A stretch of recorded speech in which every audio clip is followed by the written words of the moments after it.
Good morning, kids. It's hump day. Welcome to Midnight's Edge in the Morning. I'm Tom Connors. With me, as always, is the boss man, Andre. Greetings, everyone. So glad to see you all here. Yes, and our guest will be joining us shortly. Andre pulled a Tom and fucked up time zones. Yeah, time zones are fun, especially when there's just between me and the drinker, but still managed to boomer that. So the drinker, he will be here eventually, but it's going to be a little while yet before the drinker comes to join us. But don't worry, But he will be he'll here. be here before long. And until then, we shall do our best to keep you entertained. Yeah. So good morning, everybody. I hope everybody's doing well. Let's see who we got in the chat. Yes. We've got Lindsay here with a wrench. How you doing? We got Mexican Iron Man as well. How you doing, buddy? We have Michael Miller here. We have Zontar, who sent us in a super chat already, who says, "Drinker is recovering. Muskrat, I recommend watching Common Sense Skeptic." Yeah, we'll get back into that when the drinker gets Yeah. here. That one's Yeah, for him. we'll get back to that one. We'll get back into that one. And we got also have Neil in the chat. Hey, Neil, how's it going? Hey, Neil, how you been, buddy? Yeah, we have Joachim Stark. Six is here as well. We have Moldovan Alin from Romania, I believe it was. We have Film Lars representing Denmark. We have Canadian Spider-Man, presumably representing Canada. Matthew W. is here. Dragon Master 360 is here. And I believe I saw Norwegian in here as well. Norwegian Blue. So awesome. Then we have two people representing Norway, in addition to myself, or including myself. And we have Fat Elvis as well. Welcome. Yeah. And we have Natasha, of course. Plus, I believe I saw Mags. I haven't seen her for a while. Hope all is well. Yeah. So, yeah, it's been an interesting evening. A lot of people got to see Bond last night. It's funny because yesterday I was on with Doomcock, and we spoke about like we're probably going to be getting like spoilers of how the movie is within the next 24 hours. And yeah, we'll get some. We'll talk about that with the drinker as well when he gets here, because we know that he grew up with both Bond and Doctor Who. So we'll be talking to him with both of those. Well, I can say this much. I know somebody who's seen it I trust, whose opinion I trust. So we'll get into that and a whole lot more. We do have some other things to talk about as well. But otherwise, it's been fairly slow. But Dune is doing pretty well. Alec Jones says he needs my spoilers. Well, spoilers are going to break out. And I may even drop a one or two here today. Who knows? Well, we'll save them for later. We'll save them for when the drinkers here. So there will be no Bond spoilers just yet. And I'll be seeing the movie myself probably on Friday. Probably that's the earliest opportunity I have. So by the time we have the Friday show, I may have seen the movie. Fractal, I have like 20 movies to watch before the new one. And Robert has been so busy. So we'll have to see what happens here. Maybe we can have the drinker join us for a couple of them. He's expressed interest in that. Yeah, maybe. And then also, speaking of representing, Arctic Alpha is, of course, and with that name, he could only be representing Finland, which is awesome. So say hi to Santa Claus. And then we have our very good friend and brother in arms, Mexican Iron Man, who says for $19.99. As this party gets started, I would like to sponsor the first round of beers and rabbit chicken nacho appetizer. Oh, well, thank you. But I'm not going to say that word that you wrote it like there. Like, sponsor. We'll stick with sponsor. So, yeah. And just so you know, Mike, there's been a recall on rabbit chicken meat. So you might want to check into that. Well, the beauty with like when you have them in tacos, like there's so much seasoning that you just like with like Indian food, like it's so drowned with seasoning, you'll always be able to tell if the meat is off. So you just close your eyes and swallow, you'll be fine. Yeah, but you'll get food poisoning. Don't take away our joy of eating rabbit chicken. I mean, what? It's high in salmonella. Scientists are finding it's bad. Yeah, well, they're headless narfs, so of course it's bad. I mean, what could you expect? Yeah, well, you know. Spider Unlimited is here as well, though. Yes, and he says for $9.99, as someone who is a lifelong Bond fan and embedded in the 007 community, it's happy to hear that they added camp and bounced back from Spectre, entertainment-wise. Yeah, some reviews are getting around. So like we said before, we'll definitely talk a little bit about that. So it does sound good so far Yeah. from certain people. Yeah, that's the one thing we can say up front. It is getting some fairly decent reviews. So surprisingly, Yeah. Well, actually, I'm not that surprised. Remember, because they had test screenings and they did some very extensive reshoots. yeah, that was my You wouldn't response. think that they would need so extensive reshoots to update scenes where they were holding mobile phones, but evidently they did, and now Yeah. they have a better movie for it. Go figure. That was my response to the initial reaction. I said, "Oh, so the reshoots helped." Yeah. And David Gill, he also says, Andre really loved your Andre off with Doomcock. How did I not get to be a part of that? Well, maybe next time. Or maybe we can Because have a I swear retake you've told me next time. before that I do you better than you can even do your own voice Yeah, sometimes. well, that's known to happen. Now, basically, for those that wonders, sometimes Doomcock is known to read poetry and stuff like that in my voice and my accent. So yesterday, when I guested his stream, we had an Andre off, where we were both reading the epic poem Ozymandias to see who could do a better Andre, the real deal, or Doomcock. It was very fun for all involved to see who won. Go check out his stream. Cliff Johnson says he just watched Jeremy John's review and won't be watching the film. Oh, I wonder what he said. Okay. Yeah, curious about that too. Like, I honestly I don't know too much about Jeremy John's reviews. I haven't seen any of his videos in forever. I don't know how he generally is with reviews. What I will say is generally you find a reviewer that you generally come to trust. And of course, if Jeremy Johns is a reviewer you trust and he didn't like it, well, yeah, not a great start then. And Michael MacLeod says for 14 South African rands, the last theatrical Bond movie. Well, certainly the last one for now. So we'll see how long that's going to last. Which is sure to be interesting to see.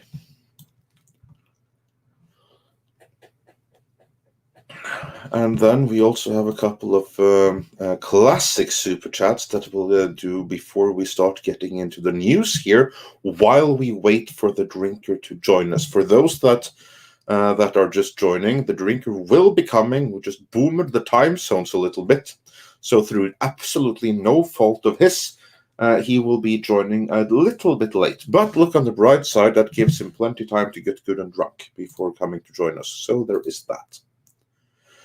And then going back to the classic super chats. Then let's see, we got that one. We got Hypergiver 2 set for $5. Morning, guys. As far as Craig goes, he was never truly 007 during his run. He lacks all the important characteristics. So glad it's finally over with. Did we get this one from Sean Carter? Give me one Yeah, second. we did. Yeah, we got that one. Okay. We That's what I thought. Yeah. And then we get one from Ryan as well. And we did not get the one from Ryan just yet. Ryan Gingras set for $5. Rotten Tomatoes gave Dune a 91%. Now I have to question if it's any good. Well, and I'm sure you know this, Ryan. Rotten Tomatoes isn't a reviewer. It's actually a conglomerate of all the reviewers that they have. So it makes up a number based on certain things it is not something I would go by in any accurate form. The only time we really use it is to just kind of compare what the critics are saying to the audience. Otherwise, I would not base going on a movie on that. But yeah, here's like the thing about the Rotten Tomatoes didn't give Dune a 90%, 91%. What the Rotten Tomatoes tell you is that 91% of reviews that they count are listed as positive. That's what that number means. Yeah, It's just a review aggregator. Aggregator. That's the word. It's not. It doesn't mean that it's a 91 out of 100 movie. That's not what that means. It only means that 91% of critics gave it a positive review. And I am, of course, not among them, but for what it's worth, I gave it a positive review as well. So I think it was pretty decent, but I know opinions vary, and not everyone are enamored with it, which of course is fine. So yeah, well, you'll get to see Rotten Tomatoes for any kind of scientific anything. Yeah. Did we get Stephen Ottens as well here, though? We did not get Stephen Ottens just yet. Stephen Otten, of course, being a valued member of the community, emphasizing the community, says, "Hail, Andre, Tom, drink your wrenches and chat." Well, thanks for that. And again, the drinker will be joining us before long here. We just boomed the time zone, so yeah, he's coming before long rubbing here. Off on you. Yeah. Moving, and Sean Carter says that we missed his super chat, or was that a minute ago? I'm just going to go and double check here. Yeah. I don't think so. I don't think we missed Sean Carter's super chat. He said, "I love the Andre of yesterday." Oh yeah, no, actually, no, it wasn't a super chat. He said, "I loved the Andre of yesterday. Afterwards, I was thankful that your name isn't Jack." Yeah, that's the one I grabbed earlier. Yeah. I thought you got that one, but now we did. Yeah, well, now we definitely did. So thank you. Doomcock does a pretty good one, but I got to agree with you. He always tends to go a bit too Boris Karloff with it. Yeah, or Bela Lugosi. Bela Lugosi, that's what I meant. Yeah, Sorry. Yeah. There's a lot of Bela Lugosi in there. Yeah. So it's like me mixed with Bela Lugosi. Yeah. So yeah. But all right, with that, while we wait for the drinker to join us, let us talk some Super Mario. Well, we did have Spider Unlimited with this one. Did we get this one? Yeah, no, we did not get that one. So let's get it now. He heard from $4.99 Super Chat, and thank you for being a member. Says, "I heard Lashana Lynch was not in the movie as much as we expect." That could be true. Some things I heard, I will say that right now till drinker gets here, though. I'll save the rest for then. But the person who told you that is probably more on the nose than not. I will say that. But yeah, you were talking about Super Mario Brothers. Yes, we have Super Mario. It's a me Mario. One of the original cast members speaking out from the what was it, 1993 film. We have the LatinX man who played an Italian plumber, saying that the new film isn't diverse enough. Well, if you remember, guys, Andre predicted this was going to happen the other day. Yes, I did. Tom, do we have like some kind of like clip or something that we play when that happens? Let's see here. Well, we have a couple. Yeah. But you can use your favorite. I was going to say, yeah, I think I can lend it to you. I fucking knew it! Oh! Yes, right. Indeed. Let's bring the story up on screen as well, so everyone sees exactly what we're talking about. I saw the Bounding in the comics. They did a nice write-up of it, them among others.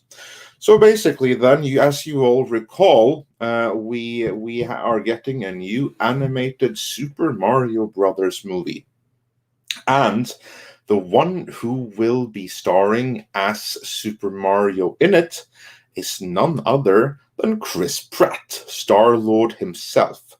And the moment that was announced, I said, oh, people are going to be angry about that. They're going to be so angry for two reasons. One is that they're going to say that he is too white to be an Italian. So then you're going to have that whole debate.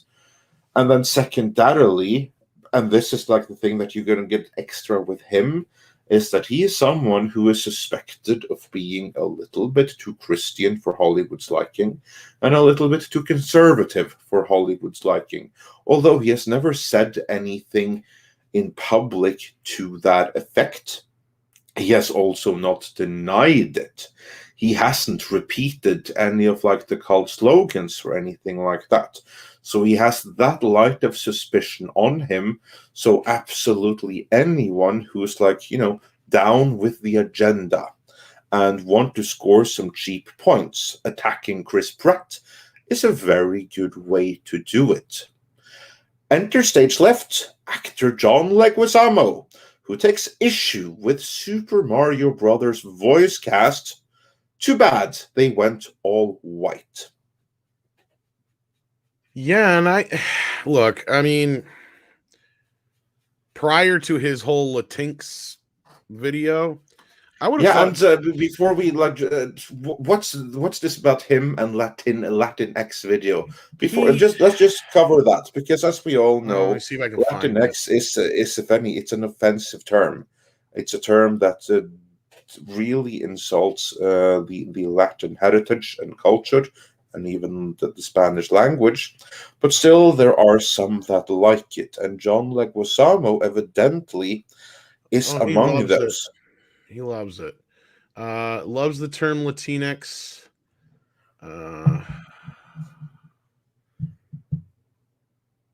Says here, let me see if I can find I can't find the actual video, but I can find Will Bloom. He says, "Get the Mexican Iron Man in here." Oh, trust we tried, but he's busy. He's listening in, but he is busy with his day job, and that is cool. Sometimes he's going to be busy with his day job, so I look forward to hearing his take on all of this. His feelings on Latinx and just how offensive a term that is. So I'd love to hear him go off about this. But for now, we're just going to break down the story, and we'll look forward to a good Mexican rant later on. Soul Assassin says, lost a lot of respect for Leguizamo. Yeah, I hope you did so a while ago. But yeah, like I was saying, like prior to that, I wouldn't have thought he'd have been one to go down this road. But yeah, and then he was the first one to really slam the new cast, as we see here. And I really think it's kind of funny considering,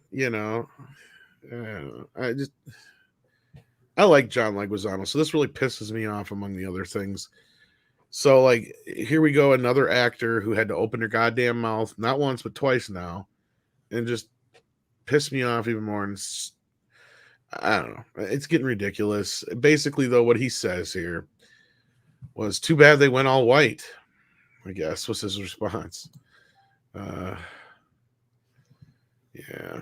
let's go through the story and see exactly. That's about it. It looks like the fun quotes. Yeah, well, and again, this is from the Latin, as in from South American country, complaining about the Italian plumber being played by the wrong person, which only goes to show that you don't really have to be that accurate or that close to getting nationality right and stuff like that, as long as you're not too white. Like, the rules apply if you're too white, and after that, like, there's some leeway. That is what I take from that. But anyway, his tweet said, so glad Super Mario Brothers is getting a reboot. Obviously, it's iconic stuff, but too bad they went all white. No LatinX in the leads. Groundbreaking, colorblind casting in an original. Plus, I am the only one who knows how to make the movie work script-wise. Oh! You what? Is there any reason why he would make such a claim? Because he's full of himself? He's the only himself? one who knows how to make the movie work script-wise. I mean, those are fighting words right there. Now, granted, I'm not saying that the writers of the original movie necessarily knew how to do Super Mario. They certainly knew how to do Cyberpunk. I wonder if Ed Sullivan's busy. Yeah, well, but someone who isn't busy or who made himself available, this should be good. Welcome, Mexican Iron Man. The man of the hour is here. My brothers, I could not stand by doing a tax return listening to this in the background. I didn't know you guys were going to bring this up today, but I'm over here like listening to you and I'm hyperventilating. I just threw my like little ink pen down, threw the mechanical pencil and the eraser down, and I'm like, grab a breath for a second, because I just want to say this. What does he mean by groundbreaking colorblind casting in the original? Meaning that they cast a Latino man as an Italian? I mean, other than that, I don't understand what he means by that. The whole point of this, and before I get started, I just want to say that I was able to, Paulie on Latino Slant, who's our great host on Midnight Edge Espanol on Tuesdays and Thursdays, 9 a.m. Pacific, 12 noon Eastern. He just did a video on this that we just released. So I encourage people to go check that out after this discussion as well. The whole point of his quotes is they're disingenuous, inconsistent, and hypocritical, as well as offensive with the whole LatinX and and I think there's something else too. This is a guy who's made it. I mean, this is a guy who's got millions in the bank, and I don't really see why he has to kowtow to the LatinX stuff, and in particular, why can't he just be happy that someone of another generation that's not his gets to play whatever the hell they want? Why does he have to insert his big freaking mouth into this thing? And what does he want? Does he want a bunch of Mexicans and Puerto Ricans? He's not even Mexican. Does he want a bunch of Puerto Ricans playing Italians? I don't even understand what this means. He makes no sense. And here's the other thing. As Paulie mentioned in his video, actors shouldn't be going after other actors. What the hell? Yeah, because that's like my point here too. Like he's at least tacitly he's going after Chris Pratt. Obviously, I mean that's obviously who this is aimed at. Exactly. No Latinx in the leads. Why would there be Latinx in an Italian video game called Mario Brothers? I mean, granted, there could be a little bit more diversity in like some of the ancillary roles, like Bowser and some of the other ones that are not human roles, and there's no reason you couldn't. Well, I think that's something that would be equally criticized. But we have someone else also eager to yes, we weigh do. in on Who this. sent in a super chat that I can't get to anymore. So Yeah, well, I can. Let's lead with that. Diego Flores of Midnight Edge Espanol fame said for 5 Peruvian souls, not only the term, but also the actress who is doing Peach is half Argentinian. So she is Latin or Latina like us. So yeah, welcome, Diego. How is everybody doing? Mike, I know your blood pressure's high. Do your breathing. Soy como Chihuahua. I'm like a Chihuahua. I'm like Bambino right now. I love Bambino. Hey, Go I got ahead, a Bambino. Chihuahua on here. I mean, if we want to go ape shit, I could probably drag Polly up to the second floor and How have close him is join this? But How close is this to Bambino? It's an alien! well, that was Bambino when he fought the copperhead snake that took him to I was going to hospital. say, I picture him with Cheech's voice. So Okay, going back to this news, the problem here is, as he's saying, it's rather hypocritical because first he's completely discounting the actress who's doing Peach because he's half Argentinian. That means she's closer to to us than most actors in Hollywood in general. Okay, so she's a Latina, full-blown Latina. First thing. Second thing is he says about the script, but the problem is he didn't work in the original script, so it's like he just acted in it, and we know from the documentaries he was heavily under the influence of alcohol. yeah, I was going to say, if he's such a great script writer, where was he when they were writing the original? But anyway, continue, Diego. My bad. And so that's the thing. The problem here is, yes, as Andre predicted, things like this were going to start to happen, and John is not taking into account that the fact that this is an animated movie. There's no need to actually have a match for match unless he is trying to propose what certain people with agendas in Hollywood try to propose, that you cannot act outside certain skin tones you have. That being said, Yeah, it's also the fact that you got to take into account Nintendo screwed up big with this movie, and everybody knows it. They trying to have a complete and utter cut from that movie. They're trying to forget that episode because that movie could have killed Mario as a franchise. Fortunately, it didn't, but it could have. And now Nintendo's finally trying to take it into a, let's call it, proper route, animated, with A-list celebrities. In this case, it made iffy, but still they're trying their best. I mean, Chris Pratt, I don't know why they attack him because the man has shown us he has the acting chops to actually do somebody like Mario. Well, I know why. To begin with, he's a Christian. He's conservative, or probably because he hasn't denied it. And to combine with that he's a little bit too white, you get brownie points for attacking him. I like to add that he's also a nice guy and not an a-hole like the rest of these Hollywood wokos. Yeah, that also makes him a target.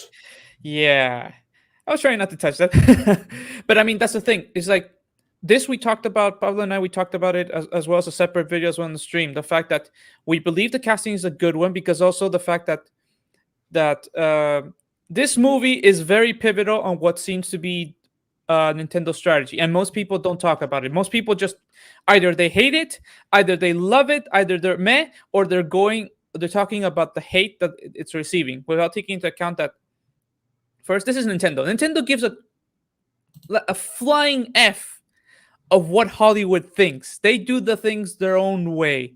That's the Nintendo way. They always go their course. Sometimes it's a very annoying way mentality, right? But other times it's actually good. And the fact is that this movie is just the first step of what they seem to do. Because I mean, just to give a preview in English for what we were talking about in Spanish, but those who are watching as a Spanish, watch the video that's coming out today. We talk about the fact that Nintendo most likely has done this movie for two reasons. One, just to start like in the industry because they notice that Mario has reached a plateau in the sense that you can do as much as you want in video games, but there's always going to be a sector of the population who will not watch Mario, like who will not play the games. Be it because they have only Sony consoles or they have the Xbox or PC, whatever, you know? So they want to touch the that part of the population, the kids who are in those consoles, they want to bring them with a film. Secondly, this movie is another step on the fact that most likely will be I would not call it a success, but I say will be more practical because of how Nintendo is actually protecting its IP, because Shigeru Miyamoto, the creator of Mario, is involved, and the man is a control freak. He will not let anything happen to Mario. That's why I think that what they're doing with these attacks, all it's going to do is motivate that man to, do his way and just show them to like shut up and let me do my thing. And that's it. Yeah, well, let's hope that his vision is going to translate, because I agree. This thing here is going to be something very different. What do you think that Leguizamo means with "I'm the only one that can write this"? The hell is he been smoking? I can tell you that's unbridled, cocky, arrogance, self-importance, as well as some jealousy mixed in as like paprika on the top. Mm-hmm. The problem here is that, think about it this way. They announced in the direct that Charles Martinet, the man who gave the voice to Mario, Luigi, all the famous, let's call it Mario clones, he's also going to be in the movie. They're going to put him. He's not going to be Mario, but he's going to make cameos, and they actually made a whole game out of it to see if you can identify him. But the reason I'm saying this is because they're bringing that man into the project, but they dare not bring Leguizamo to do his Luigi. I think that's what it is. I think you're right. He's not getting a check. And that's the thing, because also the fact that, remember, I most likely think he wants to still be involved with Mario because he has kids who would love Mario. And he wants to be in there in something that's not the 93 film that he can't show his kids till they're older. Well, he can't show it at all to him because I was just going to say he can get no residuals because Disney and Nintendo have notoriously kept that movie as down as they could. Like, it has had one lousy DVD release 20 fucking years ago, and it was a rip of the Laserdisc. To get a decent release of this film, you have to go out of the country. So I guarantee you he's not seeing much for residuals on this film. And granted, it's probably one of his more well-known films, which is sad. I mean, stop and think about it. Most movies he's in, like he's been in what, John Wick in the last few years, and that's about it. Barely was in it, but okay. That's what I'm saying. Like, it's not like John Leguizamo's an A-list star anymore. I mean, he never really was. I mean, let's be real about it. He was always the second banana to whoever was the main star. Come on, at best His only big film was The Pest, and it fucking flopped. Come on. Exactly. He was never that big. He's just a guy That's my managed point. to hang around Hollywood enough, lick enough ass, kiss enough D, and whatever else he's had to do in order to stay relevant. I've never been a fan of his as a comedian. I never liked his work. I thought his stage production that he did, that one-man play, I thought it was boring as snot, in my opinion. I didn't get into it. And his work in film, but this is a guy, and here's the problem sometimes. This is a problem sometimes, and I see this in my community many, many, many times. Sometimes when you're like one of the first that breaks through something, it can be in business, it can be in entertainment. And this guy, in this case of this guy, it's in some Hollywood movies here and there. As basically a ridiculous character actor, is how I assess him. But whatever.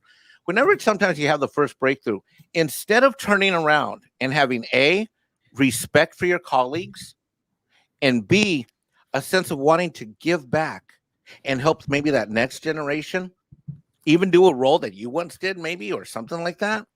Where is that in Hollywood? Where is fellowship? Non-existent. And where is mentorship? Non-existent.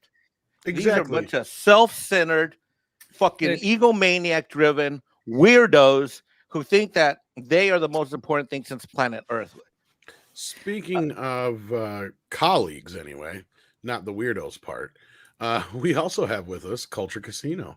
Hail Culture. And to those wondering, the drinker will be here before long. We just moved the time zones to anyone that is wondering. So he'll be here before long. But in the meantime, you have us to keep you all entertained. And Culture, what do you make of John Leguizamo's recent comments on Super Mario, and especially with how he's the only one who can write this? Well, look, I mean, he and I agree with Diego. I mean, he feels very close to the character that he played. That's fine. We're in a day and age where people want to talk about things that need to be played by a given thing, and of course, I'm sure everybody's already had the epiphany that, well, they should have cast 2 Italians because Mario. But ultimately, these parts could have been played by a number of different characters. I mean, either you want a colorblind society or you don't. And I feel like sometimes Johnny Legs talks out of both sides of his face, and that frustrates me. I don't know, Mike, do you agree with that statement or no? Absolutely. And it's so frustrating. The lack of integrity, the lack of humility, the lack of appreciation. Let me tell you, if I was him, this would have been my quote. Thank you for asking. I had a phenomenal time playing the character that I did when it came out. Certainly, Mario is an international phenomenon that has impacted generations. It was a key element in the development of my career. I'm so happy to hear that it's being made, and I look forward to all of the actors having a great time, the same great time that I did, and hope everything goes well for the release and that it does incredibly well. That's how you do it. Yeah. Or he could have even still not even went to that extent and just been a little tongue-in-cheek and been like, oh, I'm so happy to see Mario Brothers is getting a reboot. Maybe our movie will finally see the light of day on Blu-ray or something to that effect. If you're going to be that self-centered, say something like that isn't so self-serving. Oh, that would be better. You know what I mean? Like, because anyhow. Hyperguyver 2, though, it brings up a good point here. Leguizamo's been trying to shake off his 2 big makeup roles, Tu Wong Fu and as the Violator in Spawn. Yeah, those are his 2 best roles, unfortunately. In fact, I say he steals the show in Tu Wong Fu. That is probably my favorite role of his, unfortunately. I think he did great in Tu Wong Fu, and I liked his character in Spawn, and he's done some great stuff. I mean, I love him. He was one of the best parts, or probably the standout part in the Moulin Rouge musical film. He has done a lot of quality roles. I'm very like I said, I mean, I'm turned off by almost every single actor now, and it's why we've been talking about for a long time now the death of celebrity, because I don't think we have them anymore. Well, we don't have any gracious celebrities. You know who needs to party together and go have some rabbit chicken nachos is Leguizamo and Kevin Smith. They need to go have like a rabbit chicken party, and I'm going to make sure it's some of that recalled rabbit chicken meat that Tom talked about. They'll probably end up getting together and fucking make the most wokest movie in the world.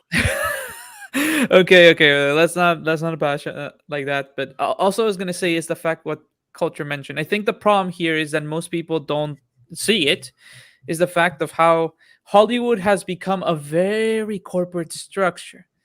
And what do I mean? People who work in the corporate world in offices will understand what I'm saying. It's the fact that how cutthroat has become and how it has forced people to change the mentality where everybody has to look behind their back to see nobody's going to backstab you. At the same time, if you see an opportunity to stomp on somebody, you got to stomp somebody.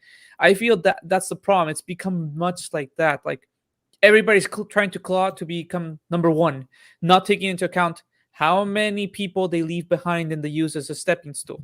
And I'm not just talking about Johnny Legs. I'm talking in general in Hollywood, and that's the problem. When you're in that kind of environment, if you don't have a very solid structure to base yourself on to keep you grounded, you're gonna start showing some of those bad things. I mean, I think one of the reasons why, for example, Hemsworth or Pratt, like they show a difference is Hemsworth, he lives outside that environment, so he doesn't need that kind of mentality.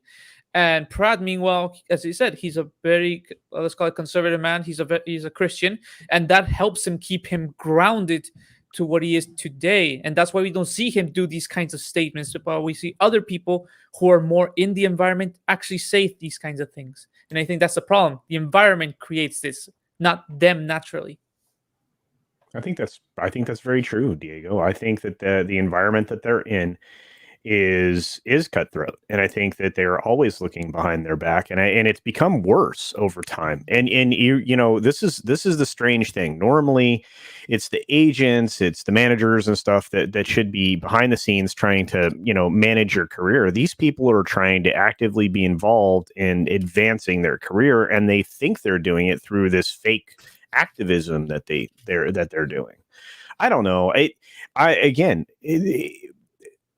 He's done some great roles, but all of these actors are creating a harder and harder time for us, the audience, the people who watch this, to separate them, the person, from the role they're playing. And if you've done that, if you've created a barrier to me seeing you as anything other than this, ideologue, you've destroyed the opportunity for me to appreciate what you've done or what you're doing. I think. Yes. I mean, we talk about, or I talk about, I should say, I'm going to speak in me words right now, or I'm going to take ownership of these words. I see when I go to a film, my goal is to enjoy myself, to escape from the reality that I live in every single day, and to essentially be immersed in something, right? And every time I get pulled out of a film, my enjoyment has been reduced. So if I'm already going in there with reservations because of the actors' outward statements, their public position on 1,000 things that have nothing to do with the film I'm seeing, it's harder for me to escape the world around me and to be immersed in something. So at every step, when they're doing something as a character, they're now making it more difficult for me not to get pulled out of the film. And every time you pull me out of the film, you lose points.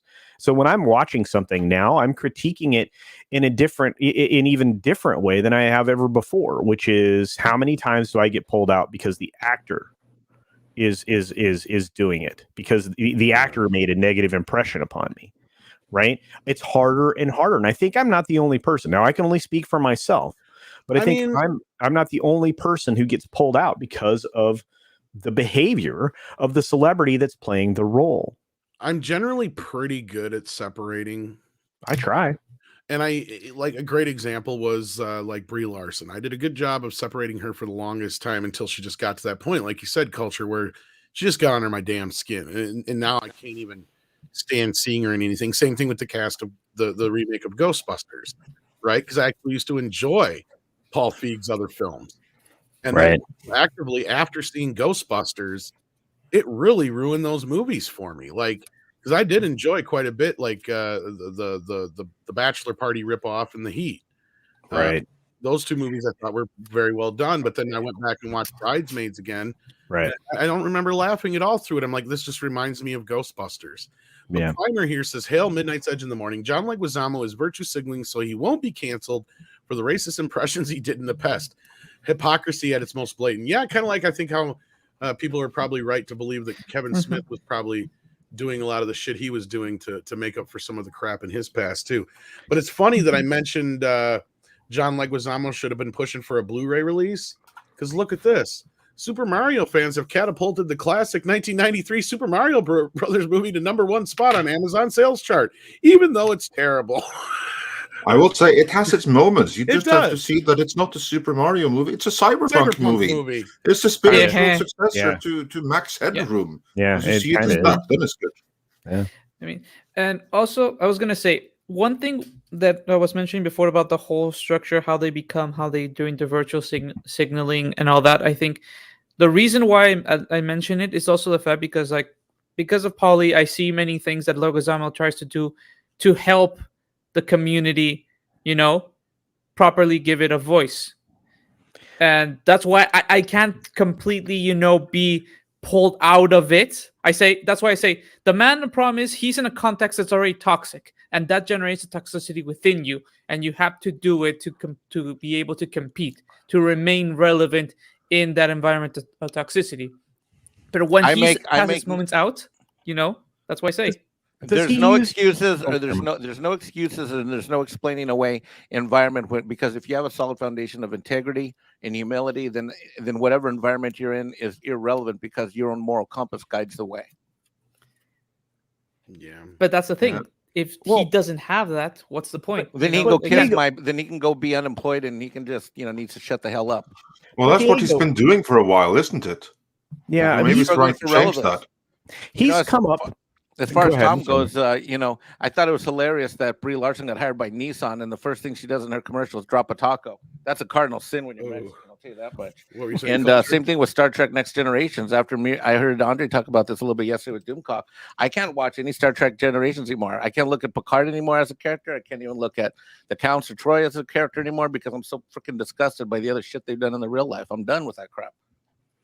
But he has a history. I mean, this is an actor who has a history. His roles, the roles that he has played, are other ethnicities. I mean, he played French in Moulin Rouge. He's played Italian in obviously the thing we're talking about. And so it seems like, you know what? If this was a problem now, it was a problem then. Everything that you've done, all of the stereotypes you've leaned into, even in your own comedy that you've done over the years. Maybe we should join in and holding them accountable, but that's just not the way I'm wired, right? I'm not wired that way. I'm like, look, you were a good actor. You did a great job in the role. I don't care, right? You had to change your appearance to have a particular type of mustache to fit in with, this character, whatever. That's fine. But we don't see that kind of acceptance now. There's no acceptance or tolerance in today's society. The things that they were preaching for a long, long time. I have to ask a question though. Is he using one of the most offensive words in your community, Mike, Diego? Is he using LatinX?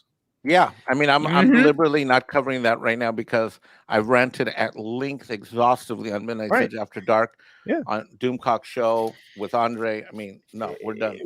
Which means that despite what he does for the community, Diego, so you're looking past the fact that he's leaning into this term that's incredibly offensive to many, many people. Because of his good works. Again, I can see that. I'm not asking. I'm just saying. I mean, I'm not saying that's not a good thing. I'm saying it's just, aren't you at odds with your own community? Despite your good works, you set yourself at odds with your own community through that. Because for a lot of people, there are new slurs. The new slurs are things like that word. There's another, there are several new slurs for me, right? And I'm, what do I do? I mean, do I get affronted? Do other people take my thoughts into consideration, my feelings? No.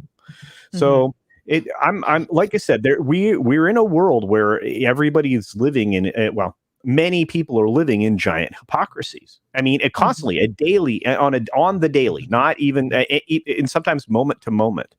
So, this just isn't a good look for him. And I don't think, like I said, I don't think again, you're going to have half the audience you've already shut out.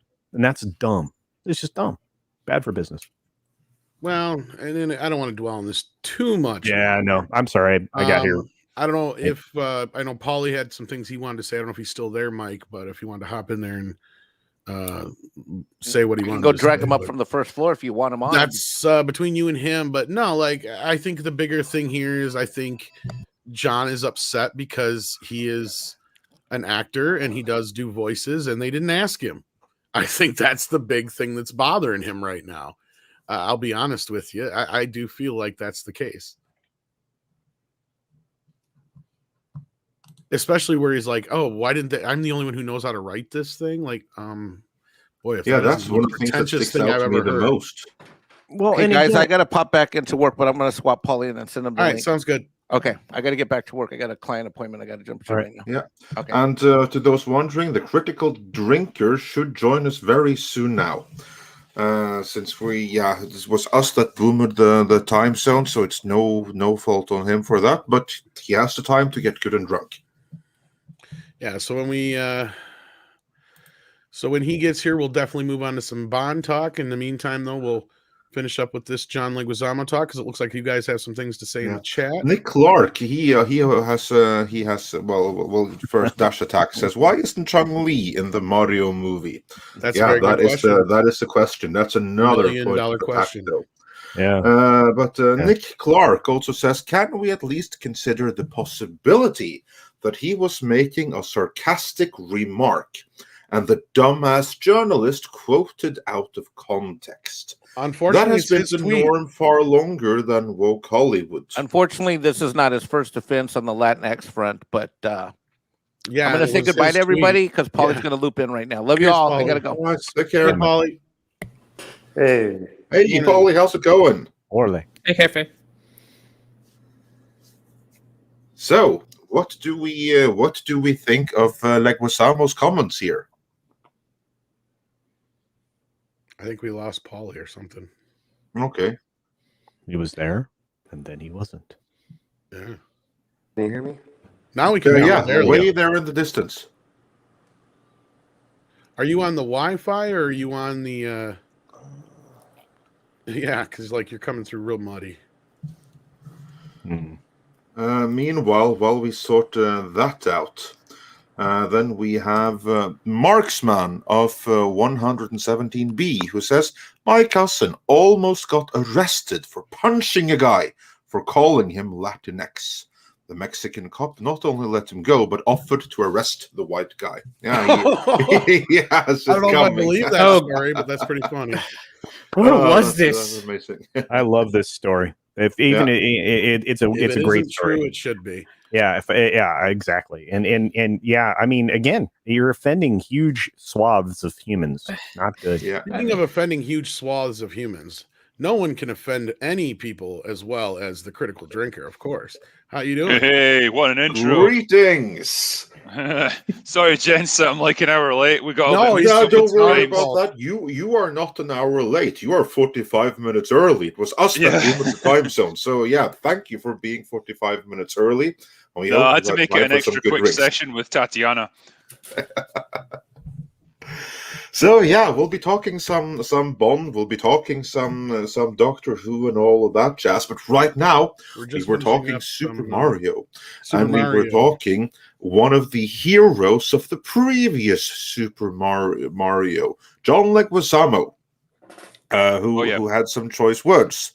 One of them is that Chris Pratt is just too white. Of course, he didn't name Chris Pratt, but he did bemoan that the new Super Mario, the animated one, just was a little bit too white. We wonder who he might have been referring to. And also regretting the lack of Latinx representation in it. So, yeah, how big a fan are you of Super Mario? And do you have any strong thoughts on Leguizamo's comments here? I mean, I liked the games when I was 10 years old, so that was good. But as for the movie, yeah, man, that was best forgotten about, I would say.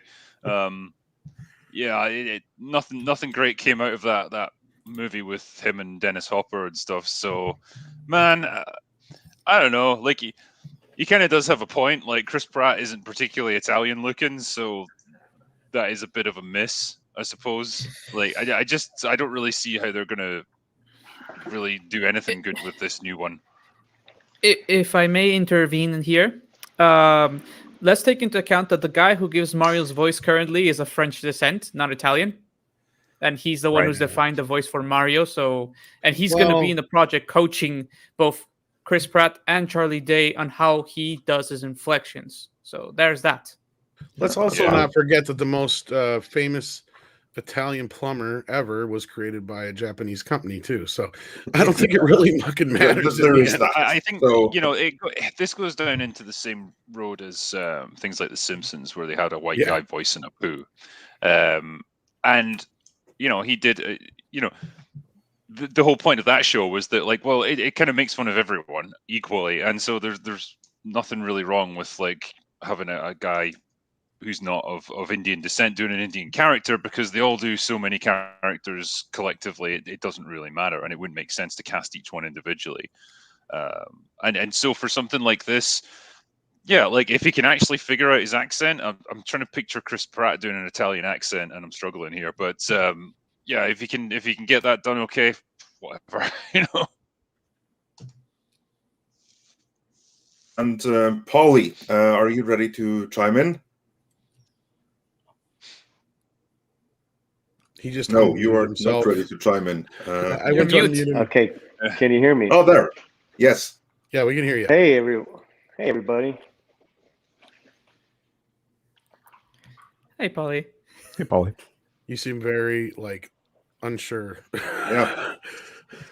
So yeah, any thoughts we on can see you and hear you. Leguizamo before we move on? On Leguizamo? Yeah. Well,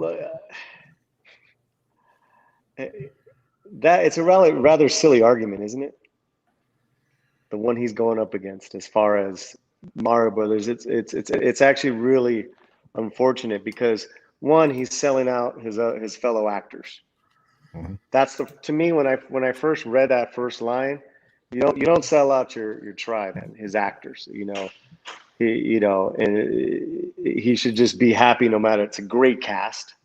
It's a great cast. I think Chris Pratt is really he's very versatile. So like Critical said, and hello Critical, like Critical said, Amen. let's see, amen. Let's see, let's see. But you got Charlie Day, Anya Taylor, Joy Taylor, who's a Latina, who's a woman, who's reached the height of success. So I don't get it. And it's an animated movie. So like Johnny Legs, ¿qué pasó? You had your time. Maybe he was a little hurt because him and Hoskins had to do. There was so much strife on that production, as Tom will tell you. And that movie wasn't what it was supposed to be, and it was supposed to be, it's like a cult classic, but it's movies to lose your friends by at this point. Yeah. So there's that, right? And then the whole, I'm not going to address the LatinX issue. You guys can go check out all our videos on LatinX and all that stuff. What I will tell you is, he doubled down in his comment section in Instagram when he put that post up, because his own fans said, "Hey, but aren't the Mario Brothers Italian? Shouldn't have been, if you're going to go down that route, shouldn't Italians have been cast?" And he's like, "No, just like there was no Latins cast in Carlito's Way, Perez Family. What was the third one?"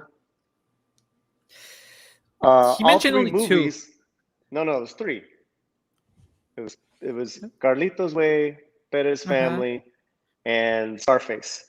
All three films had Latinos in the cast. Those were incredible casts, especially the one he was in, that he fucking was amazing in, called Carlito's Way, with Al Pacino and John Ortiz, Viggo Mortensen. I'm gonna try to me and Tom try to get Conkle down to do a. It's so funny. Thank you, Johnny Legs, because you've made Carlitos way relevant again. But I don't get it. You know, he's had a well-earned, amazing career. He's never stopped working. So there's just like anytime Johnny Legs speaks, there's just so much to unfold. Mm-hmm. Do you think there's an element of, I can leverage this to get a whole bunch of media attention and become more relevant for a while? Because I was just looking at his filmography there, and he's doing a lot of movies. None of them are really particularly big or anything, and I'm just wondering if he's like trying to get a bit of clout by doing this. Right. It's a great question.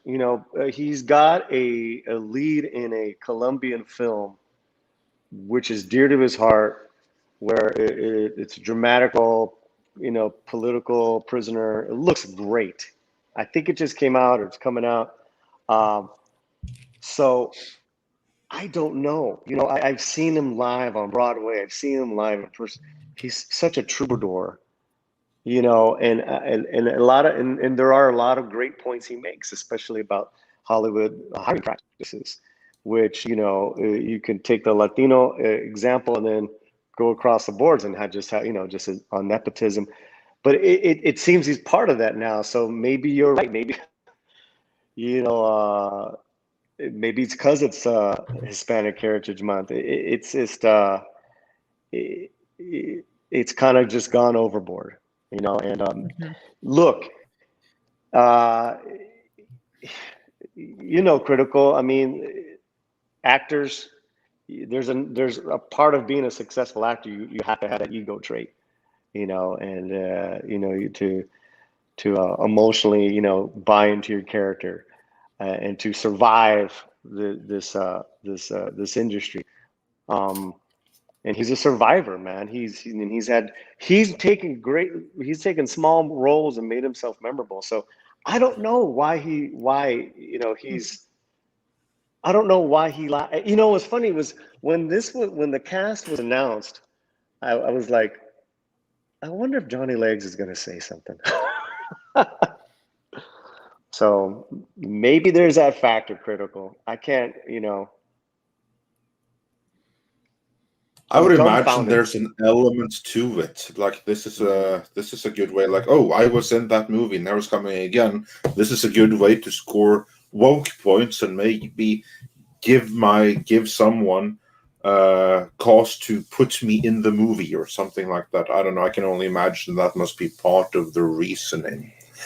But I think we have said pretty much what there is to say about all things Super Mario. Now that the drinker is here, we have plenty other things to discuss as well. I just want to very briefly bring up some super chats relevant to that topic before we close it for good here. Xenobit says for $5. Wanted to point out Danny Wells played Luigi in the 1989 TV show before Leguizamo played in the 1993 film. The TV show was also better. Yeah, but it wasn't cyberpunk, so there is that. And Cesario JPN said for $10, read on Kotaku in Action that an ABC affiliate misattributed a quote about LatinX to Danny Trejo. It was in reality sloppy journalism by someone else who attended the class where Danny was talking at. Yeah, that's pretty sloppy.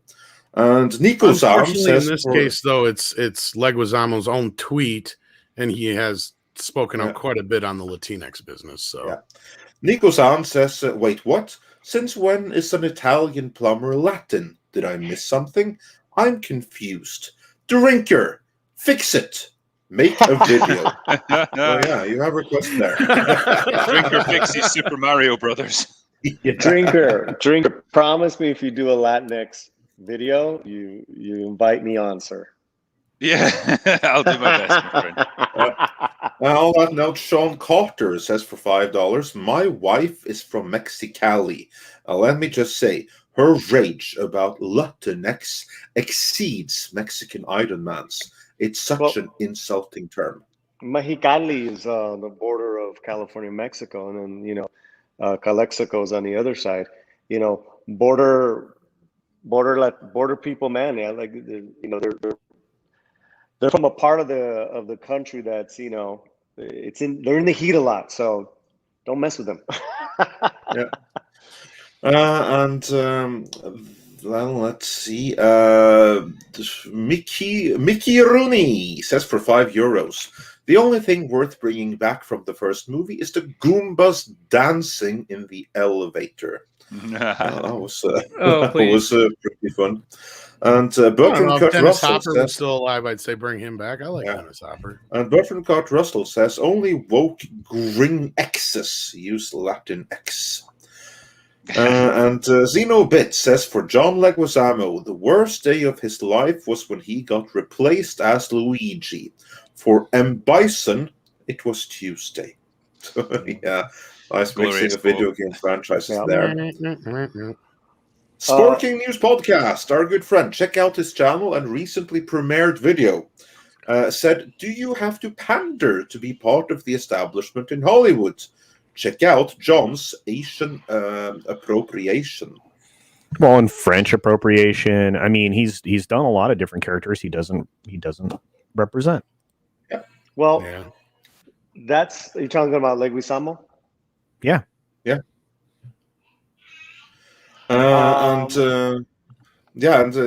Carry on, Polly. No, what I was gonna say was that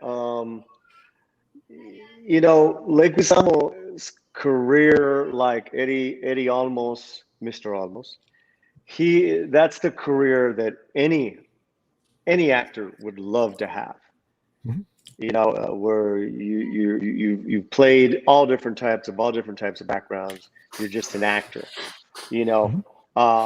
So Leguizamo has, like Eddie Olmos, has been a pioneer to get those types of roles to be considered. But I don't know. Again, that's the desired career. That's a desired goal. And what I do know is from every comment section, whenever you put that word up there, or even when he does, it's resoundingly against that word. It's not like a small minority. It's 80-90%. No to that term. So absolutely. And then Brown Gajan says for $2, Michael Pena is playing it smart and keeping quiet. And HyperGyver2 says Leguizamo has been trying to shake off his two big makeup roles, Tu Wong Fu and as the Violator in Spawn. I think we got that. Joachim Stark says for 50 Swedish krona, LatinX BTQX4+. This will have to stop.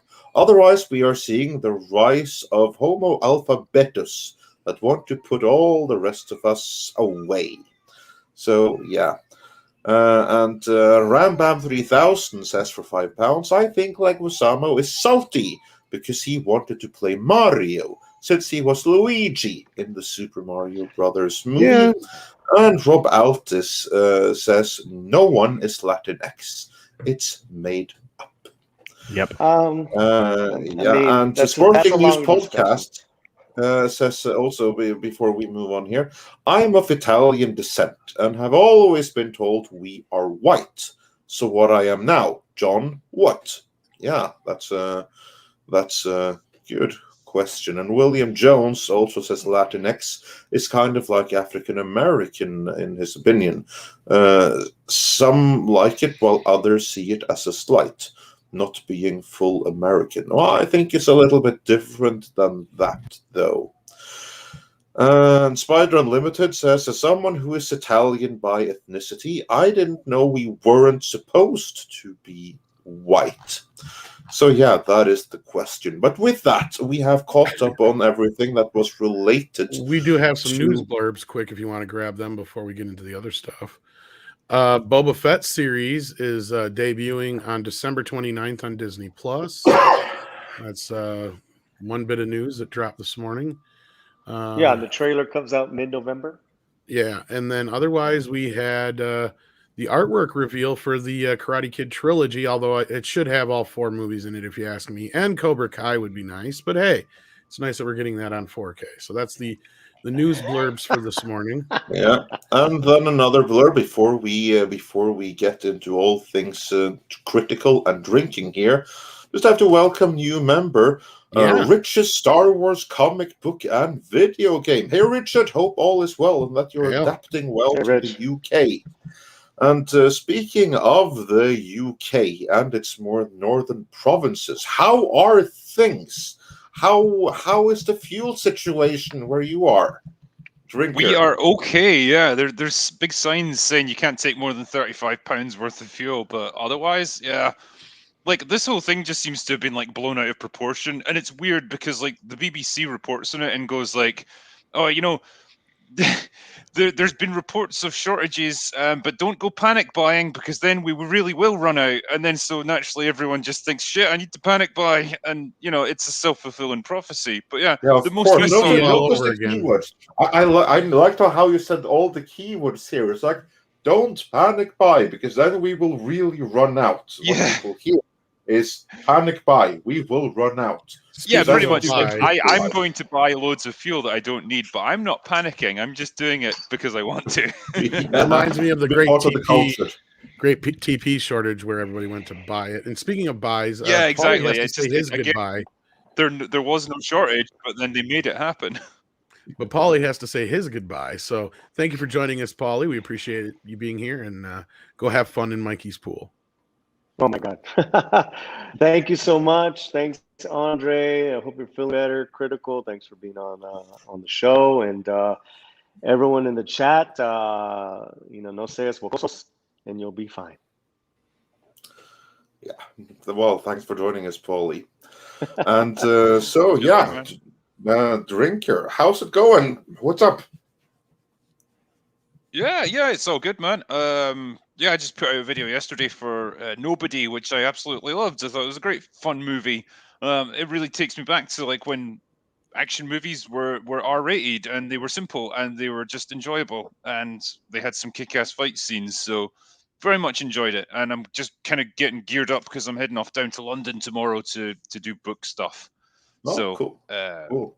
That'll be good. Yeah, drinking. It's mostly for the open bar.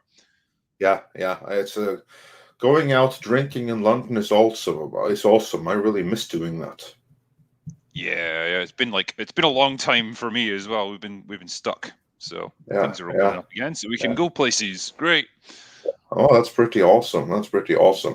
And we have some other relatively awesome news, or are they? What was awesome? that super chat we got early on that was? Let's begin with that one. Actually, thanks for reminding me. The first super chat that we got today was actually for the Drinker, and that was from Zondar, who said for $5 Canadian, Drinker, as a recovering muskrat, I recommend watching Common Sense Skeptic to break the spell that charlatan has placed on you. Project Artemis is better than SpaceX. Whoa. Okay. I'll need to do some digging there. Oh, we assumed it was for you. Yeah. Well, it was addressed at you. Otherwise, I have no idea what this person's saying, and I guess message not received.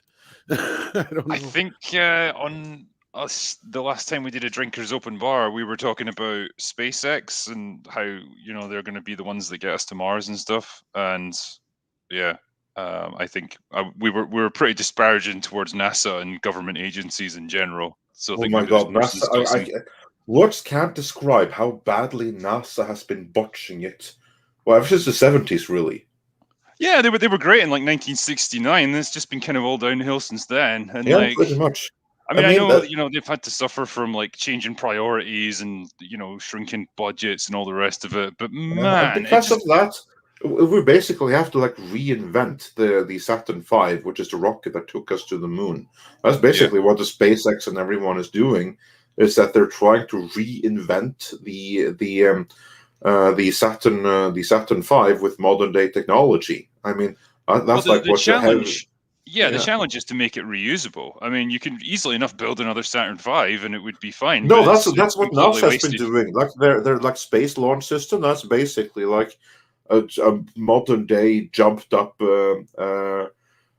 Saturn V made with like modern parts and spare parts from other stuff, and they've been trying to get that thing working for like 15 years, and they still haven't made it. Believe it or Said not. this, but it was when they trialed that new Starship system for SpaceX, and you know how it can like take off and then lands, and basically it's just like something out of a sci-fi movie. It's Yeah, really that's cool. pretty awesome. I will give it that. Yeah, Absolutely. and they had a NASA guy who basically said, yeah, if we tried something like this, it would have taken us like 20 years to develop it, and it would have cost like 5 times as much. Yeah. You know, it's what happens when you're just bloated by bureaucracy and you're not willing to take risks. And yeah, they've just lost any sort of drive that they had. I think ultimately they'll just be used for deep space exploration, like the real scientific aspect of it. But when it comes to like actual, you know, commercial space flight and colonizing the moon and Mars, yeah, it's going to be companies like Space. Yeah, no, absolutely. I mean, they are the ones that right now can't push the ball, and they obviously are much further along than NASA is. So yeah, and it's a really cool topic. See, like we got into it right away there, so I can't really blame you for like having gone into that topic before. But something else that I wanted to hear your opinion about is Doctor Who. Now, I'm not hugely into Doctor Who, neither is Tom, but I know that you obviously grew up with Doctor Who there. And now we have a new showrunner to replace Chibnall, the guy who likes to tear up your childhood teddy bear. Really enjoyed your video on the Timeless Children, by the way. For those that haven't seen the Drinkers video on the Timeless Children, do find it and check it out. You will not regret it. But now then, when we have a showrunner that has done really good with the character before, are you hopeful? Are you excited for Doctor Who again? I mean, maybe excited's the wrong word. I guess cautiously optimistic. I think they will definitely improve, because I don't think you can sink any further than they have already. Well, give them time. I'm sure they can find a way. Yeah, I mean, it feels a little bit like changing captains on the Titanic after it's hit the iceberg. But, you know, I think if anyone's going to salvage this show, I think Russell T Davies is probably the man to do it. The problem that he's got is like something like the Timeless Children did so much damage to the backstory of the character. It's going to be very, very difficult to undo that, because I don't think the BBC would let him just retcon it out of existence. Much as you might want to, they're going to have to try and stick with it, because I think this season of Doctor Who, which is still not been released yet, but it's still under Chris Chibnall, is probably going to expand on what happened in that episode. So there's going to be no escaping it. And I think that's going to be a really difficult one to get around, because that alienated so many people. Now, have they ever had a former showrunner come back before like this?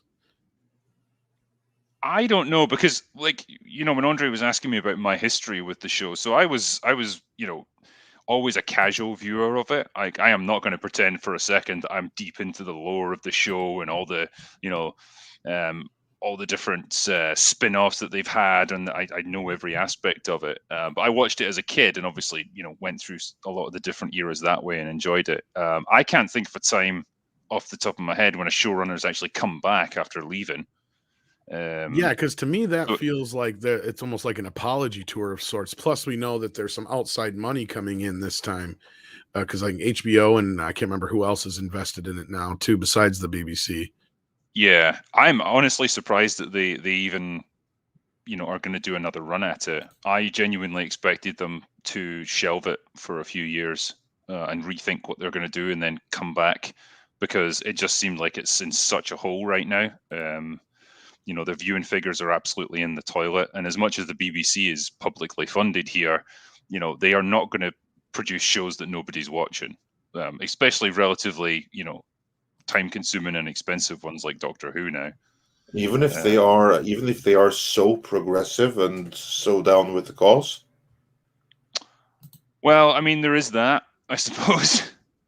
But even they must be aware of like how badly received this has been. Like, I don't Oh, think. I'm sure the numbers of people that there are. Well, you know what I'm the most curious about? Because how much is it that Chibnall has left? Is it another season? Or One is it season, like yeah. or a season of how many episodes? So I think what they're doing is they're splitting it into two truncated seasons or two parts, basically. So there'll be a gap of a good few months between them. And I think there's 2 or 3 specials, like Christmas or New Year, things like that, to finish it up. So, there is still quite a bit of Chris Chibnall Doctor Who to come. And I guess the question is, like, well, how much more damage is he going to do in that time? Yeah, what I wonder is like what kind of time bumps is he's going to plant into those episodes to ensure that no one can fix this. Yeah, because you know, Well, I heard the fact that they're bringing back a former showrunner probably signals to him that he's not very appreciated, and so you don't know how spiteful he would be about just like, well, I'm just going to screw you all over by making the show even worse now. Yeah, he might be like, oh, so you thought it was bad before? Yeah. Well, now I'm going to show you all. I'm going to burn the whole castle and down on the way out the door. Not only that, I'm going to leave some fire bombs here to go off later when you thought you put the fire out. Yeah, so like I say, like my overall take is I think it's probably the best choice they could make at this point. If he's given creative freedom and he's not kind of shackled to the same, I guess, political Well, I had heard stuff he that they worked tried with. to push. Whoa! What the hell was that? Yeah, that was just the mouse hitting the floor. Don't Oh, worry okay. about it. Yeah. Well, sorry to interrupt there. I was just gonna say, like, I had heard he had worked with Chibnall on like 1 or 2 of the last few specials, so things can cross over correctly or whatever. But Right. that's why I asked if the Doctor Who had ever had a showrunner return before, because again, like to me, it feels like, especially like that's a kick in the nuts to somebody, right? Like, if you're doing a job and then all of a sudden they bring back one of the guys that did the job before you. Yeah. Well, especially the guy who essentially rescued the show from exactly, obscurity, because it had been off the air for like 20 years, and then he brought it back in like 2005 and made a big success out of it. So he's essentially the guy who can resurrect dead franchises, and that's pretty much what you're dealing with here, I suppose. Yeah, I mean that's pretty bad. I mean that's not like a pat on the shoulder and a job well done. When that would be like those who had to fix it before have to come back again. That would be like if they brought back Brian in and got rid of Alex over at Star Trek. That would be like a very big kick to the nuts to him. Yeah, which they probably should do. They brought Brian Fuller back, yeah. But no, like, so yeah, I'm curious to see how this goes. I know a lot of people are confused or not sure how to feel because of some of his comments, because he was talking about, he was praising Chibnall and what's her face is Doctor Who and stuff like that. But I was like, well, what else is he supposed to say? Yeah, he has no other choice than that. Yeah. He can't come in and be like, yeah, I'm here to unfuck the colossal disaster that you've created, Chris.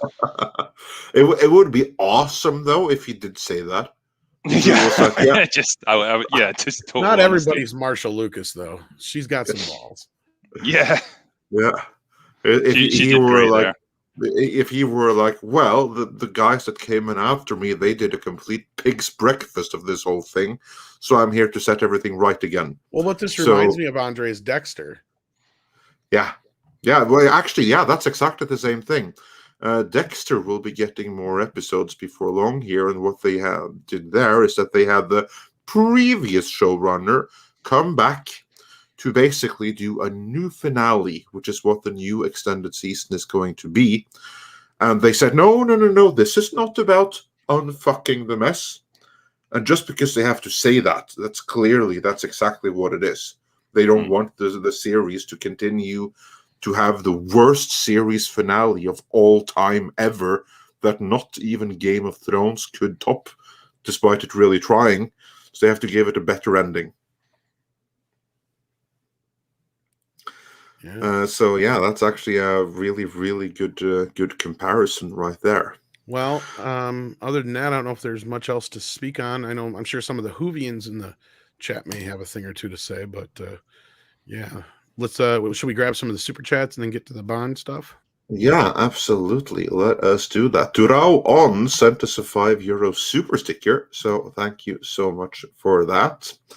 And then let's see what else we have here. Hypergiver 2 says that you mean like Iger and Chapek? No, actually, that's not the exact same situation, but yeah, that was like also a huge kick in the teeth of Chapek.